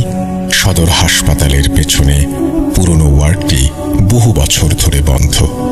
কেউ ঘেঁষেও না, কারণ লোককথা আছে সেই ওয়ার্ডেই একবার অ্যাম্বুলেন্সে করে আনা হয়েছিল এক নারীর মৃতদেহ, যিনি নাকি নিজের সন্তান হারিয়ে আত্মহত্যা করেছিলেন। কিন্তু অ্যাম্বুলেন্স হাসপাতাল চত্বরে ঢোকার সঙ্গে সঙ্গে স্টাফদের গা ছমছমে একটা অনুভূতি হতে থাকে। ওয়ার্ড বয় তালহা, এটি ছদ্মনাম, আর নার্স সোনিয়া সেই রাতে ডিউটিতে ছিলেন। কিছুক্ষণ পরেই ডিউটি শেষ হয়ে যাবে, কোথা থেকে যেন হন্তদন্ত হয়ে ডাক্তার বলে উঠল, একটা মৃতদেহ রয়েছে, খুব তাড়াতাড়ি মৃতদেহটা মর্গে নিতে হবে। তালহা বলে উঠল, স্যার কেউ নেই, কার লাশ এটা, কোথা থেকে এসেছে? ডাক্তার তাদেরকে আর কিছু বলতে রাজি হলেন না। মৃতদেহটাকে খুব দ্রুত মর্গে প্রবেশ করাতে হবে। তারপর ডাক্তার সেখান থেকে দ্রুত পায়ে হেঁটে বাইরে গেলেন। সেটাতে চারিদিক ঢেকে গিয়েছিল ঘন কুয়াশায়। হাসপাতালের লাইটগুলো একে একে নিভে যাচ্ছিল। আর ঠিক তখনই নার্স সোনিয়া দেখতে পেল ওয়ার্ড নাম্বার 403-এর দরজাটা খোলা। কিন্তু সমস্যা হলো সেই কক্ষে কোনো রোগী ছিল না, আর সেটার চাবিও হারিয়ে গিয়েছিল 3 বছর আগে। তারা ধীরে ধীরে লাশটাকে অ্যাম্বুলেন্স থেকে নামিয়ে স্ট্রেচারে তুলল, কিন্তু লাশটার চোখ বন্ধ থাকার কথা। কিন্তু যেন এক ফাঁকে অন্ধকারের মধ্যে চাহনি পড়ল তালহার দিকে। তালহা থমকে গেল। সে কিছু বলার আগেই চারিদিক থেকে ঘন কুয়াশা ভরিয়ে দিল সেই জায়গাটি। হাসপাতালের লাইটগুলো একে একে নিভে যেতে লাগলো। পাশ থেকে নার্স সোনিয়া বলে উঠল, কিছুক্ষণ আগে আমি ওয়ার্ড নাম্বার 403 থেকে এরকম কিছু একটা দেখেছি। তালহা বলে উঠল, ওয়ার্ড নাম্বার 403? সে তো আজ 3 বছর ধরে তালাবন্ধ। নার্স সোনিয়া আতঙ্কে বলল, তালহা দেখো, কিছু একটা হচ্ছে। বলার সাথে সাথে হঠাৎ স্ট্রেচার থেকে লাশটা গড়িয়ে পড়ল মেঝেতে। তারা ছুটে গিয়ে দেখল লাশটা নেই। পুরো ওয়ার্ডে তারা খুঁজে বেড়ালো সেই লাশটাকে, শুধু খুঁজে পেল একটা মাত্র শব্দ, আমার বাচ্চা কোথায়? চারিদিক থেকে শুধু কান্নার আওয়াজ, শিশুর কান্না আর এক নারীর আত্মচিৎকার মিলেমিশে এক বিভৎস পরিবেশ তৈরি করল। ওয়ার্ড বয় তালহা আর নার্স সোনিয়া হাসপাতাল থেকে দৌড়ে বের হয়ে আসলো, কিন্তু তখনও পেছনে তারা দেখতে পায় সেই পুরনো অ্যাম্বুলেন্সটা একাই স্টার্ট নিচ্ছে। তার ভেতর আলো জ্বলছে, কেউ যেন বসে আছে ড্রাইভিং সিটে, একটা ছায়া। এই ঘটনার পর সেই পুরনো ওয়ার্ড চিরতরে সিল করে দেয়া হয়। আর সেই অ্যাম্বুলেন্স আজও মাঝে মধ্যে হাসপাতালের পার্কিং লটে দেখা যায়।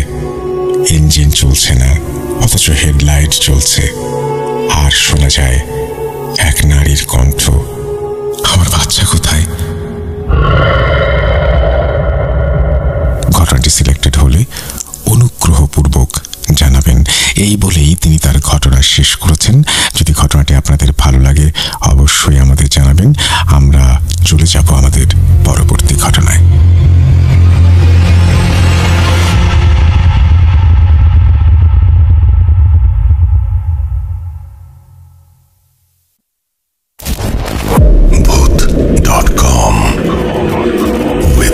Russell.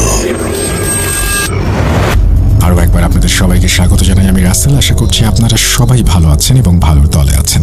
আর এই মুহূর্তে আপনাদের কাছে একটা রিকোয়েস্ট, যারা শুনছেন, আমি জানি যে অনেক মানুষ শোনেন কিন্তু এখনো পর্যন্ত সাবস্ক্রাইব করেননি। হয় কি, আমাদের প্রতিদিনই কিছু না কিছু থাকে আপনাদের সামনে নিয়ে আসার মতো।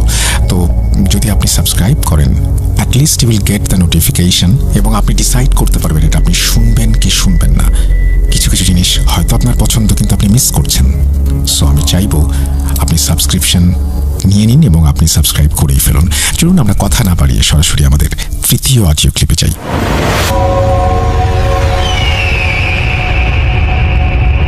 আসসালামু আলাইকুম রাসেল ভাই ও প্রিয় লিসেনার্স, আশা করছি আপনারা সবাই ভালো আছেন এবং সুস্থ আছেন। আমি মোহাম্মদ সিফাত আলম বলছি চট্টগ্রাম বিভাগ থেকে। আজকে আমি আপনাদের সাথে নতুন একটি ঘটনা শেয়ার করার জন্য হাজির হয়েছি। আজকের ঘটনাটি হচ্ছে আমি কালেক্ট করেছি আমার এক পরিচিত আপুর কাছ থেকে। আপুর নাম হচ্ছে রিমি আপু। তো ঘটনাটি ঘটে রিমি আপু যখন মেডিকেল কলেজে পড়তেন, তখন রিমি আপুর এক বান্ধবীর সাথে। ওনার বান্ধবীর নাম হচ্ছে রুহি। তো মোটামুটি রুহি আপুর সাথেই ঘটনাটি ঘটে। তো রিমি আপু আমার কাছে যেভাবে ঘটনাটি শেয়ার করেছিলেন, আমি ঠিক সেভাবেই আপনাদের সামনে ঘটনাটি উপস্থাপন করছি। তো বলতে শুরু করছেন রিমি আপু।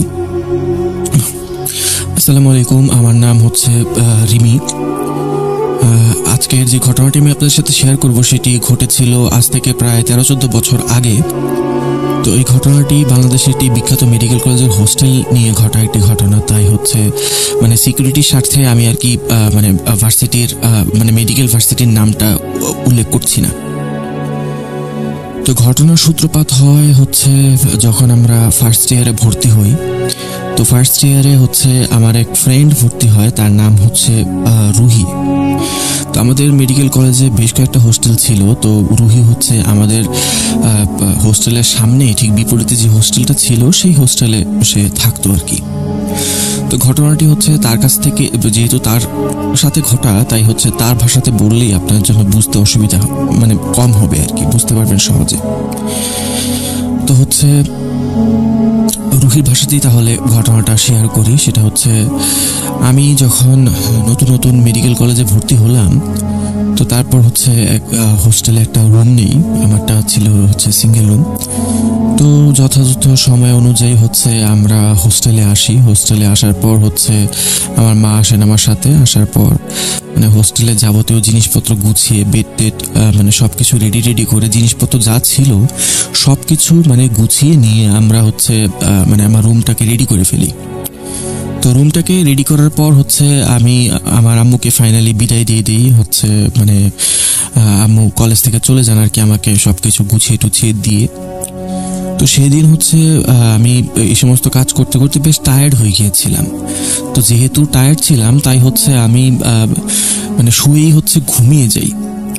তো রাত প্রায় 2টা-2:30টার দিকে হচ্ছে আমার ঘুমটা ভাঙে।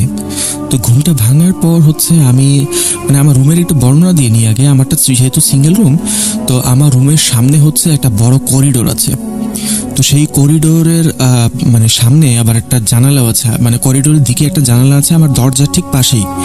কেউ যদি আমার দরজা ধাক্কায়, আমি যদি দরজাটা কোনো কারণে না খুলি, তাহলে হচ্ছে জানালা দিয়ে আমাকে দেখতে পারবে যে ভেতরে আমি আছি কি না, যদি আমি জানালাটা খোলা রাখি সেক্ষেত্রে। তো হচ্ছে করিডোরের পাশে যে জানালাটা ছিল সেই জানালাটা আমি খোলাই রাখতাম, কারণ তখন দিনকাল ছিল বেশ গরমের একটা দিন। তো সিজন গরমের থাকায় হচ্ছে জানালাটা খোলা রাখতাম। তো একদিন সেই দিনই হচ্ছে জানালাটা খোলা ছিল রাতের বেলা। তো জানলা দিয়ে বাইরের দিকে তাকিয়ে দেখি আমাদের অপোজিটে যে হোস্টেলটা আছে সেই হোস্টেলের একটা রুম দেখতে পাচ্ছি আমি। সেই রুমটা আমার হোস্টেলে আমার রুম ছিল 4র্থ তলায়। আর হচ্ছে আমার রুম নাম্বার ছিল 43। তো এটা আসলে আমি সঠিক তথ্যটা দিচ্ছি না, কারণ হচ্ছে তাহলে অনেকেই অনেক কিছু বুঝে যাবে, তাই হচ্ছে আমি জিনিসটা ম্যানিপুলেট করেই দিচ্ছি। তো আমার রুম নাম্বার ছিল 43। তো আমার রুমের অপোজিটে যেই হোস্টেলটা ছিল সেই হোস্টেলের একটা রুম ছিল, সেটা ছিল 41 নাম্বার রুম। তো সেই 41 নাম্বার রুমটার দরজা আমি দেখলাম যে হচ্ছে তালাবদ্ধ করা, লক করা। আমি তখন ভাবলাম যে নতুন নতুন ফার্স্ট ইয়ারে ভর্তি হয়েছে, তো হয়তোবা এই জন্য রুমটা খালি আছে, কেউ না কেউ হয়তোবা কিছুদিনের মধ্যে এসে যাবে। তো তো আমাদের সামনে যে হোস্টেলটা ছিল সেটা আবার আমাদের খুব কাছে ছিল, এমনও হয়তো বা সম্ভব ছিল যে হচ্ছে আমরা যদি আমাদের হোস্টেল থেকে দাঁড়িয়ে কোনো কথা বলি তাহলে হচ্ছে অপোজিটে যারা থাকে তারা হচ্ছে শুনতে পাবে বা তাদের সাথে আমরা কমিউনিকেট করতে পারবো। তো যাই হোক, সব কিছুর পর হচ্ছে সেদিন রাতের বেলা আমি আবার ঘুমিয়ে যাই। ঘুমিয়ে যাওয়ার পর কেন জানি না আমার ঘুমটা খুব পাতলা হলো সেদিন। তো আমি আবার 3টা 3:30 দিকে উঠে গেলাম। উঠার পর হচ্ছে দেখলাম যে ওই 41 নম্বর রুমের দরজা লাগানো ঠিকই, কিন্তু হয়তো ভেতর থেকে লাগানো। বাইরে আমি যে তালাটা দেখছিলাম সেই তালাটা নেই এখন। করিডোরে তো লাইট জ্বলতো, কারণ হচ্ছে যেহেতু এটা মেয়েদের হোস্টেল ছিল তো সিকিউরিটির জন্য হচ্ছে লাইট জ্বালানো থাকতো করিডোরে। তো আমি লাইটের আলোতে যতটুকু দেখলাম যে সেই রুমের মানে দরজায় কোনো তালা লাগানো নেই এখন। আমি তখন চিন্তা করলাম আমি তো 2টা 2:30 দিয়ে ঘুম থেকে উঠলাম, মাত্র 1 ঘন্টার একটা ব্যবধান, এই সময়ের মধ্যে কেউ কিভাবে এলো। তো এই চিন্তা করতে করতে হচ্ছে আমি সেদিন রাতে আবার ঘুমিয়ে যাই। পরদিন হচ্ছে সকালবেলা ঘুম থেকে উঠে খাওয়া দাওয়া করে ক্লাস টাস করার পর হচ্ছে আবার রুমে ফিরে আসি। তো রুমে ফিরে আসার পর কিছুক্ষণ লেখাপড়া করে তারপর হচ্ছে আবার ঘুমিয়ে যাই। এই 2 দিনের মধ্যে আসলে তেমন কোনো বন্ধু বান্ধবের সাথে পরিচয় তো হয়নি, কারণ হচ্ছে মাত্র আসলাম, এক একজন এক এক জায়গা থেকে এসেছে, অ্যাডাপ্টেশনেরও তো একটা ব্যাপার থাকে, তাই হচ্ছে মানুষের সাথে তেমন একটা কমিউনিকেট করতে পারিনি এখন পর্যন্ত। তো সেদিন রাতের বেলা হচ্ছে আমি মানে আবার ঘুমাচ্ছিলাম পড়ালেখা শেষ করে। তো পড়ালেখা শেষ করে যখন আমি মানে ঘুমালাম, হুট করে হচ্ছে আমার ঘুমটা ভেঙে যায়। আবার সেই 3টা হয়তো বা সময় হবে, তখন আমি ঘুম থেকে উঠে হচ্ছে সাথে সাথে আমার চোখটা মানে আমার জানালা দিয়ে করিডোরের বাইরে যায় ওই 41 নম্বর রুমটার দিকে। তো আমি যখন 41 নম্বর রুমের দিকে তাকালাম তখন আমি দেখলাম যে রুমের দরজাটা খোলা, কিন্তু ভেতরে অন্ধকার, কোনো লাইট জ্বলছে না। করিডোরের সামান্য যে লাইট আছে সেই লাইট দিয়ে হালকা পাতলা কিছু দেখা যাচ্ছে। তো আমি হচ্ছে মানে আমার রুম থেকে বের হলাম, বের হয়ে দরজা খুলে বের হয়ে হচ্ছে করিডোরে দাঁড়ালাম যে সামনে কি হচ্ছে না হচ্ছে দেখার জন্য বা বোঝার জন্য। আমি আসলে এখনো বলতে পারবো না যে ওই রুমের সম্বন্ধে আমার এত আগ্রহ কিভাবে এলো। তো যাই হোক, আমি হচ্ছে দেখার চেষ্টা করি ভেতরে কেউ আছে কিনা। আমি মানে আবছা আলোয়, করিডোরের আবছা আলোয় যতটুকু খেয়াল করলাম সেটা হচ্ছে সেই রুমের ভেতরে কেউ একজন আছে এবং সে হয়তোবা কোনো একটা কিছু খুঁজছে। তো আমি খুব আগ্রহ নিয়ে দেখতে থাকি যে সে কি খুঁজছে আসলে, বা সে কে হতে পারে। ফার্স্ট ইয়ারের কেউ নতুন ভর্তি হয়েছে। তো আমি আগ্রহ নিয়ে দেখছিলাম, হুট করে দেখলাম কি সে হাতের মধ্যে মানে ওড়না টাইপের কিছু একটা বের করলো। বের করে কিছুক্ষণ মানে তার বেডের উপরে গিয়ে বসে থাকলো এবং হচ্ছে হুট করে দাঁড়ানোর পর একটা টুল নিয়ে আসলো কোথা থেকে, টুল অথবা হচ্ছে পড়ার যে টেবিলের যে চেয়ার ছিল সেই চেয়ারটা নিয়ে আসলো, নিয়ে এসে বিছানার উপরে রাখার পর সেটার উপর দাঁড়ানোর পর হচ্ছে মানে ফ্যানের সাথে ওনাটা পেঁচিয়ে হচ্ছে মানে ঝুলে পড়লো, মানে আত্মহত্যা করলো আর কি। তো এইটা দেখে হচ্ছে আমি প্রচন্ড ভয়ে হচ্ছে চিৎকার দিয়ে সেখানে অজ্ঞান হয়ে যাই। তো আমার চিৎকার শুনে হচ্ছে আমাদের হোস্টেলে যে ওয়ার্ডেন ছিল সীমা ম্যাডাম, উনি চলে আসেন আর হচ্ছে আমার মানে আমার রুমের যে ইমিডিয়েট পাশে রুমটা ছিল সেই রুমে যে থাকতো আর কি আমার ক্লাসমেট, সেও ফার্স্ট ইয়ারের রিয়া, সেও চলে আসে। তো তারা দুজনে এসে আমাকে ধরাধরি করে রুমের মধ্যে নিয়ে আসে এবং হচ্ছে আমার মুখে পানি দিয়ে আমার জ্ঞান ফেরানোর চেষ্টা করে। তো আমার যখন জ্ঞান ফিরে আসে তখন আমাকে তারা জিজ্ঞাসা করে যে কি হয়েছে। তখন আমি হচ্ছে তাদেরকে সব কিছু খুলে বলার পর মানে সীমা ম্যাডাম বলেন যে এসব কিছুই না, এসব হচ্ছে তুমি হয়তো ঘুমিয়েছিলে, তো ঘুমের মধ্যে মানুষ এই ধরনের স্বপ্ন দেখে, এটা কোনো ব্যাপার না। আর যেহেতু নিজের বাসা ছেড়ে এসেছো এত দূরে আর হচ্ছে নতুন একটা পরিবেশে আছো, তাই হচ্ছে মানিয়ে নিতে হয়তো বা কষ্ট হচ্ছে, তাই হয়তো এরকম বাজে ড্রিমগুলো আসছে, এটা নিয়ে এত চিন্তা করো না। তারপর তিনি বললেন যে আচ্ছা তোমার কি ভয় লাগছে? তখন আমি বললাম যে না, আমার ভয় লাগছে না। তখন তিনি বলেন যে যদি ভয় লাগে তুমি বলতে পারো, আমি হচ্ছে যে কোনো একটা মেয়েকে তোমার রুমে থাকার জন্য পাঠিয়ে দিই।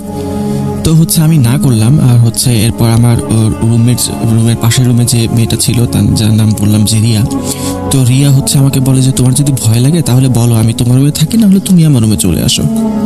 তো হচ্ছে আমি বললাম যে না আমার ভয় করছে না, কোনো সমস্যা নেই। তো সেই দিন সেভাবে চলে গেল রাতের বেলা। তারপর আমার ঘুম হলো না। আমি মনে চিন্তা করলাম হয়তো আমি স্বপ্নই দেখেছি। যাই হোক, স্বপ্নের মধ্যে হয়তো বা ঘুম থেকে উঠে দরজা খুলে বাইরে গিয়ে দাঁড়িয়েছিলাম, হতেই পারে এরকম। তো হচ্ছে পরদিন আমি হচ্ছে সকালে উঠে আবার হচ্ছে ফ্রেশ হয়ে কলেজে যাই এবং বেশ কিছু বন্ধু বান্ধব বানিয়ে ফেলি, অনেকের সাথে পরিচয় হয়, আমার কথাবার্তা হয়। তো হচ্ছে আমার যে সাবজেক্ট ছিল সেই সাবজেক্টের সাথে ম্যাচ করে এমন এক সাবজেক্টের এক মেয়ে ছিল, তার নাম হচ্ছে মানে রিমি। তো রিমি হচ্ছে ওই হোস্টেলে থাকতো, যেই হোস্টেলটা হচ্ছে মানে আমার মানে হোস্টেলের সামনে থেকে দেখা যেত, মানে যে হোস্টেলে 41 নম্বর রুমের কথা আমি বলছি সেই হোস্টেলেই সে থাকতো। তো হচ্ছে মানে আমি এরপর ওর সাথে আমার বেশ ভালো একটা বন্ধুত্ব হয়, এবং হচ্ছে আমার রুমের ইমিডিয়েট পাশে যে থাকে রিয়া, তার সাথে আমার একটা ভালো বন্ধুত্ব হয়। তো হচ্ছে সেদিন আমি তাদের সাথে পরিচয় হওয়ার পর বাসায় চলে আসি। বাসায় আসার পর হচ্ছে কিছুটা টায়ার্ড লাগছিল, তাই হচ্ছে সন্ধ্যার পর একটু ঘুমিয়ে যাই। তো ঘুম থেকে উঠে রাতের খাওয়া দাওয়া শেষ করি, বন্ধু বান্ধবের সাথে মানে ইয়াতে গিয়ে মেসে গিয়ে খাওয়া দাওয়া শেষ করি, আমাদের যে মানে ক্যান্টিন ছিল সেখানে যাই। তো খাওয়া দাওয়া শেষ করে যখন ফিরে আসার পর দেখলাম যে আমার চোখে প্রচণ্ড ঘুম এখনো। তো হচ্ছে আমি ঘুমিয়ে পড়ি। ঘুমিয়ে পড়ার পর আমি খেয়াল করতে থাকি যে আমার দরজায় হয়তো বা কেউ মানে কড়া নাড়ছে। আমি শুনতে পারি আমার দরজায় ঠক ঠক ঠক ঠক শব্দ হচ্ছে, এবং কিছুক্ষণ পর পর শব্দটা আবার থেমেও যাচ্ছে। তারপর থেমে যাওয়ার আবার কিছুক্ষণ পর আবার শব্দটা হচ্ছে। তো তৃতীয়বার যখন শব্দটা হতে শুরু করে তখন হচ্ছে আমি দরজাটা খুলি। দরজা খোলার পর আমি চেষ্টা করি দেখার জন্য যে বাইরে কে ছিল। আমি খেয়াল করলাম যে কেউ একজন হয়তো বা দৌড়ে করিডোরের দিকে, মানে করিডোর থেকে দৌড়ে সিঁড়ি বেয়ে নিচে নেমে যাচ্ছে। তো কে এই কাজ করছে সেটা দেখার জন্য বা জানার জন্য আমি হচ্ছে তার পিছু নেওয়ার পর হচ্ছে আমি যখন নিচের দিকে যাই, আমি সত্যি কথা বলতে কাউকে দেখতে পেলাম না।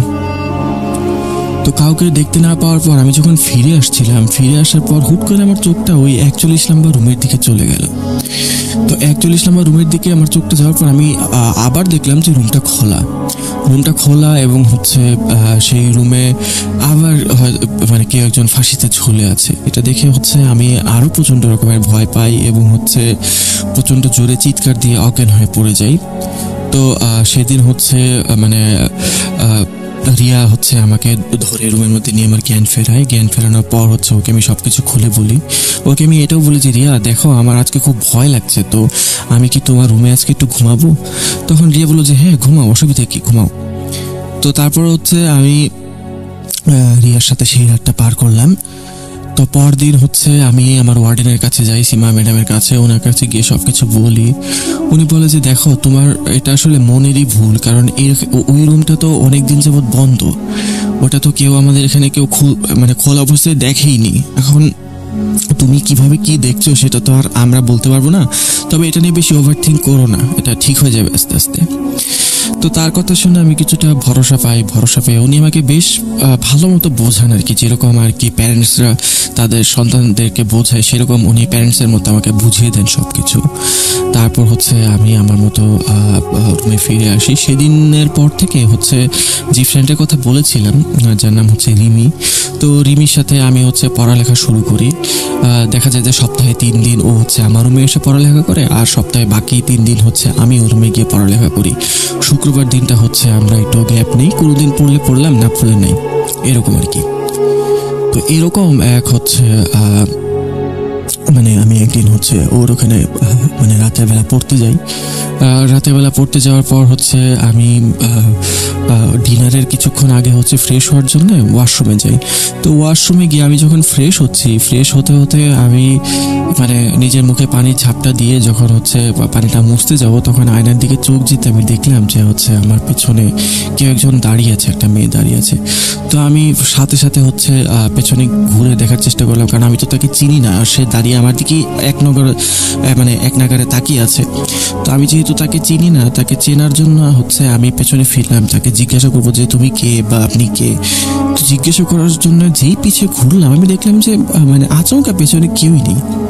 এমন একটা অবস্থা যে একটা মানুষ এইমাত্র এখানে ছিল আর হচ্ছে সে হুট করে হাওয়ায় মিলিয়ে গেল।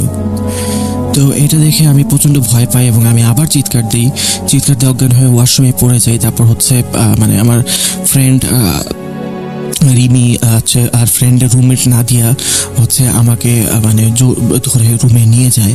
রুমে নিয়ে যাওয়ার পর হচ্ছে আমার চোখে মুখে পানি দিয়ে জ্ঞান ফেরানো হয়। জ্ঞান ফেরানোর পর আমি তাদেরকে সব কিছু খুলে বলি। খুলে বলার পর হচ্ছে তখন মানে রিমি আমার মাথায় হাত দিয়ে বলে যে আরে তোর গায়ে তো জ্বর, তো তুই হচ্ছে আজকে আমার এখানেই থাক, আর আমি হচ্ছে তোর খাবারটা মানে রুমেই নিয়ে আসছি, তুই খাওয়া দাওয়া করে হচ্ছে মানে এখানেই ঘুমিয়ে যায় আর কি। তো রিমির আবার আরেকটা হচ্ছে রুমমেট ছিল, তার নাম হচ্ছে মানে নাদিয়া। তো নাদিয়া হচ্ছে মানে আমার জন্য ওষুধ নিয়ে আসে। তো ওষুধ নিয়ে আসার পর হচ্ছে আমরা তিনজন খাওয়া দাওয়া করে একসাথে তারপর হচ্ছে ঘুমিয়ে যাই। সেদিন রাতের বেলা ঘুমের মধ্যে আমি মানে স্বপ্ন ছিল কি না সত্যি আমি ঠিক বলতে পারবো না। আমি খেয়াল করলাম যে আমি দেখতে পাচ্ছি আর কি যে ওই 41 নম্বর রুমের মানে একটা মেয়ে হয়তো বা বসে বসে কাঁদছে। তো কাঁদতে কাঁদতে বারবার সে হচ্ছে মানে রিকোয়েস্ট করছে, সে বলছে যে ম্যাম আমি কিছু করিনি, বিশ্বাস করুন আমার কথা, আমি কিছু করিনি, দয়া করে আমার লাইফটা নষ্ট করে দেবেন না। তো এরকম বলছে আর হচ্ছে পায়ে ধরে কান্নাকাটি করছে। তার সাথে আরও একজন ছিল যাকে আমি দেখেছিলাম, কিন্তু তার নাম আমি জানি না, এদের মধ্যে কারণ আমি জানি না, কিন্তু তাকে আমি ঠিক মতো দেখতে পাইনি। তো সেই দিন হচ্ছে আবার ঘুম ভেঙে যায় এসব দেখে। তারপর হচ্ছে আমি খেয়াল করলাম কিছুক্ষণ জেগে থাকলাম। কিছুক্ষণ জেগে থাকার পর হচ্ছে রিমি ঘুম থেকে উঠলো। ঘুম থেকে উঠে আমার দিকে তাকে বললো কি তোর কি ঘুম ভেঙে গেছে? তখন আমি বললাম যে হ্যাঁ ঘুম তো একটু ভেঙে গেছে, এখন তো আর আসছে না। তো রিমি আমাকে বললো তুই চুপচাপ শুয়ে থাক, ঘুম এমনিতে চলে আসবে। এই কথা বলে সে আমার কাছে আসলো এবং হচ্ছে আমার মাথায় কিছুক্ষণ হাত বুলিয়ে দিয়ে আমার চোখটা বন্ধ করে দিয়ে সে চলে গেল। তো সকালবেলা হচ্ছে আমি ঘুম থেকে যখন উঠলাম, ওঠার পর হচ্ছে আমি রিমিকে বললাম যে কয়টা বাজে? তখন রিমি বললো যে 11টা বাজে। আমি তো মানে মাথায় হাত দিয়ে বসলাম যে এটা কোন ধরনের কথা, আমার ক্লাস ছিল, আমি তো ক্লাসে যেতে পারলাম না, এত ঘুমিয়ে ফেললাম। তখন রিমি আমাকে বললো কিসের কি, কোনো সমস্যাই তো হয়নি, আজ তো শুক্রবার। তো আমি তখন মানে এমন অবস্থা ছিল আমার যে কি বার কয় তারিখ সেগুলো কিছুই আমার মনে ছিল না। তো হচ্ছে সে আমাকে বলে আমি তোর নাস্তার পাতি এখানে এনে দিয়েছি, আর হচ্ছে তুই নাস্তা শেষ করে হচ্ছে ওষুধ খা, তারপর হচ্ছে তুই চাইলে নিজের রুমে যেতে পারিস।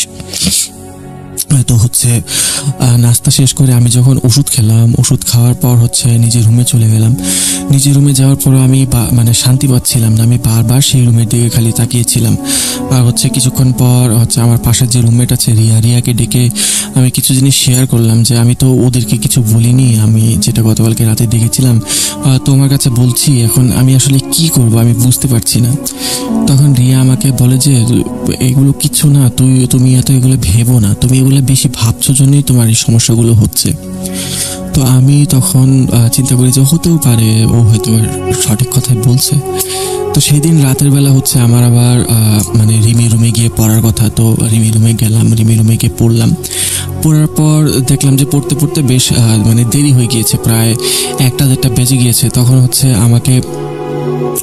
আমি তখন রিমিকে বললাম যে রিমি অনেক লেট হয়ে গেছে, তো আজ আমি হচ্ছে তোর রুমে থাকি। তখন আমাকে রিমি বললো থাকো অসুবিধা কি, তুই আজকে আমার রুমেই থাক, কাল সকাল হলে তারপরে হচ্ছে একসাথে কলেজে গিয়ে তারপর তুই তোর মতো চলে যাস, আমি আমার মতো আমার রুমে চলে আসবো।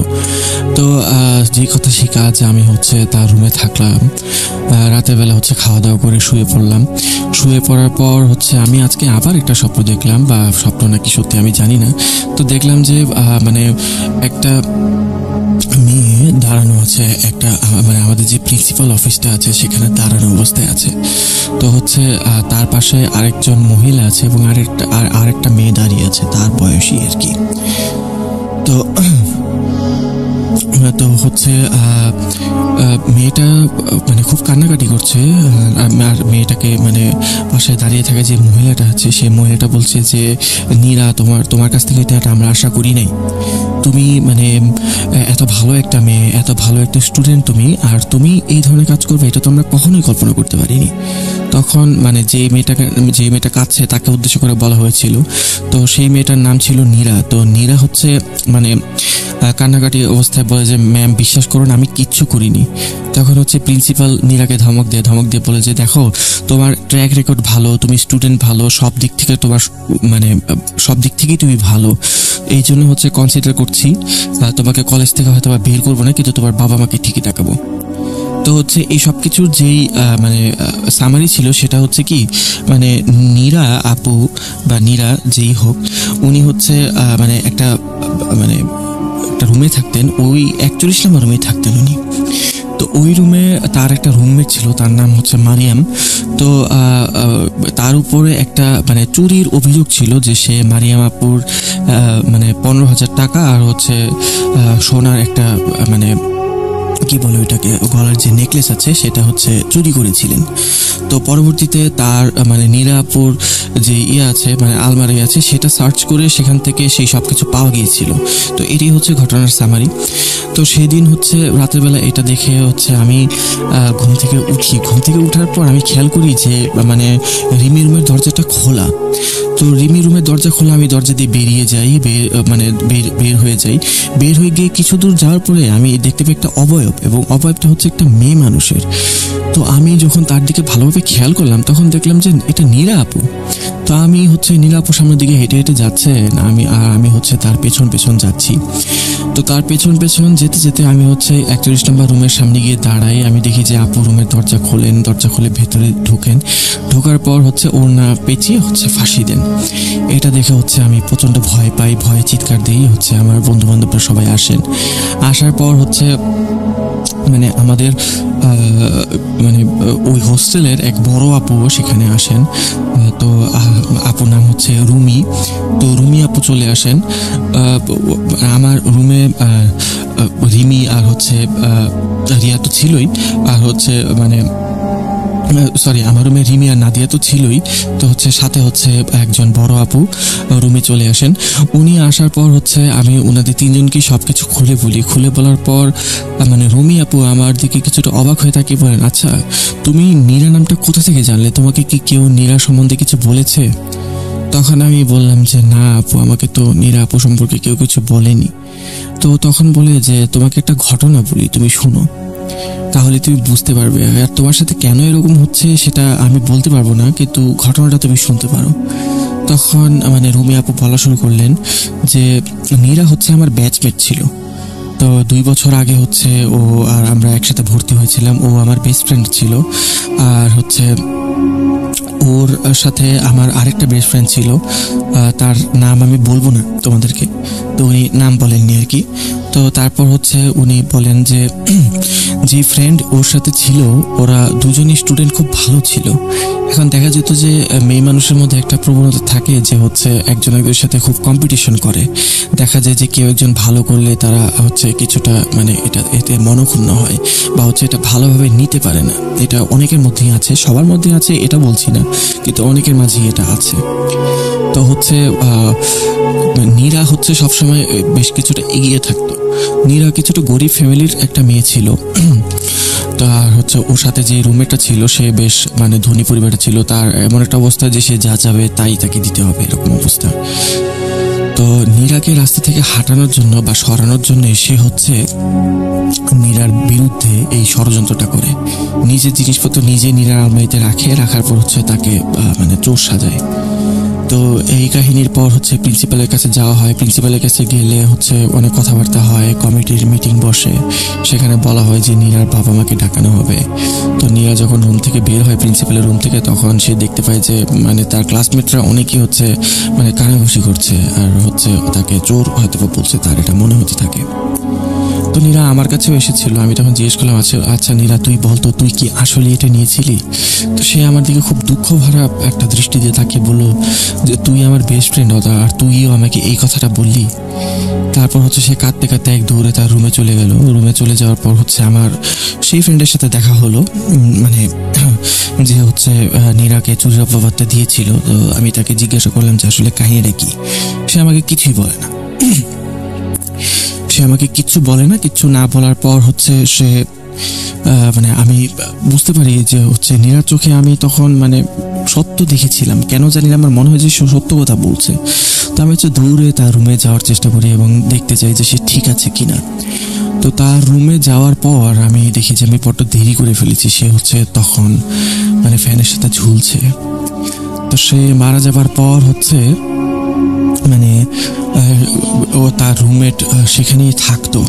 তো সেখানে থাকতে থাকতে একদিন হয় কি, মানে একদিন সকালবেলা বা সকাল না, একদিন সন্ধ্যাবেলা হচ্ছে আমরা ক্লাস শেষ করে আমাদের রুমে আসি। রুমে আসার পর হচ্ছে আমরা দেখি যে মানে 41 নম্বর রুমের দরজাটা সামান্য পরিমাণ খোলা। তো দরজাটা খোলা, সন্ধ্যা থেকে দেখছি, রাতে বেলাও দেখি দরজা খোলা, দরজার ভেতরে কিন্তু লাইট ঠিকই জ্বলছে। তো হচ্ছে এটা মানে নীরার আত্মহত্যার বেশ কিছুদিন পরেরকার ঘটনা। তো আমরা রুমের ভেতরে সবাই কৌতূহল নিয়ে যাই দেখার জন্য যে তখন এরকম কি হচ্ছে রুমের ভেতরে।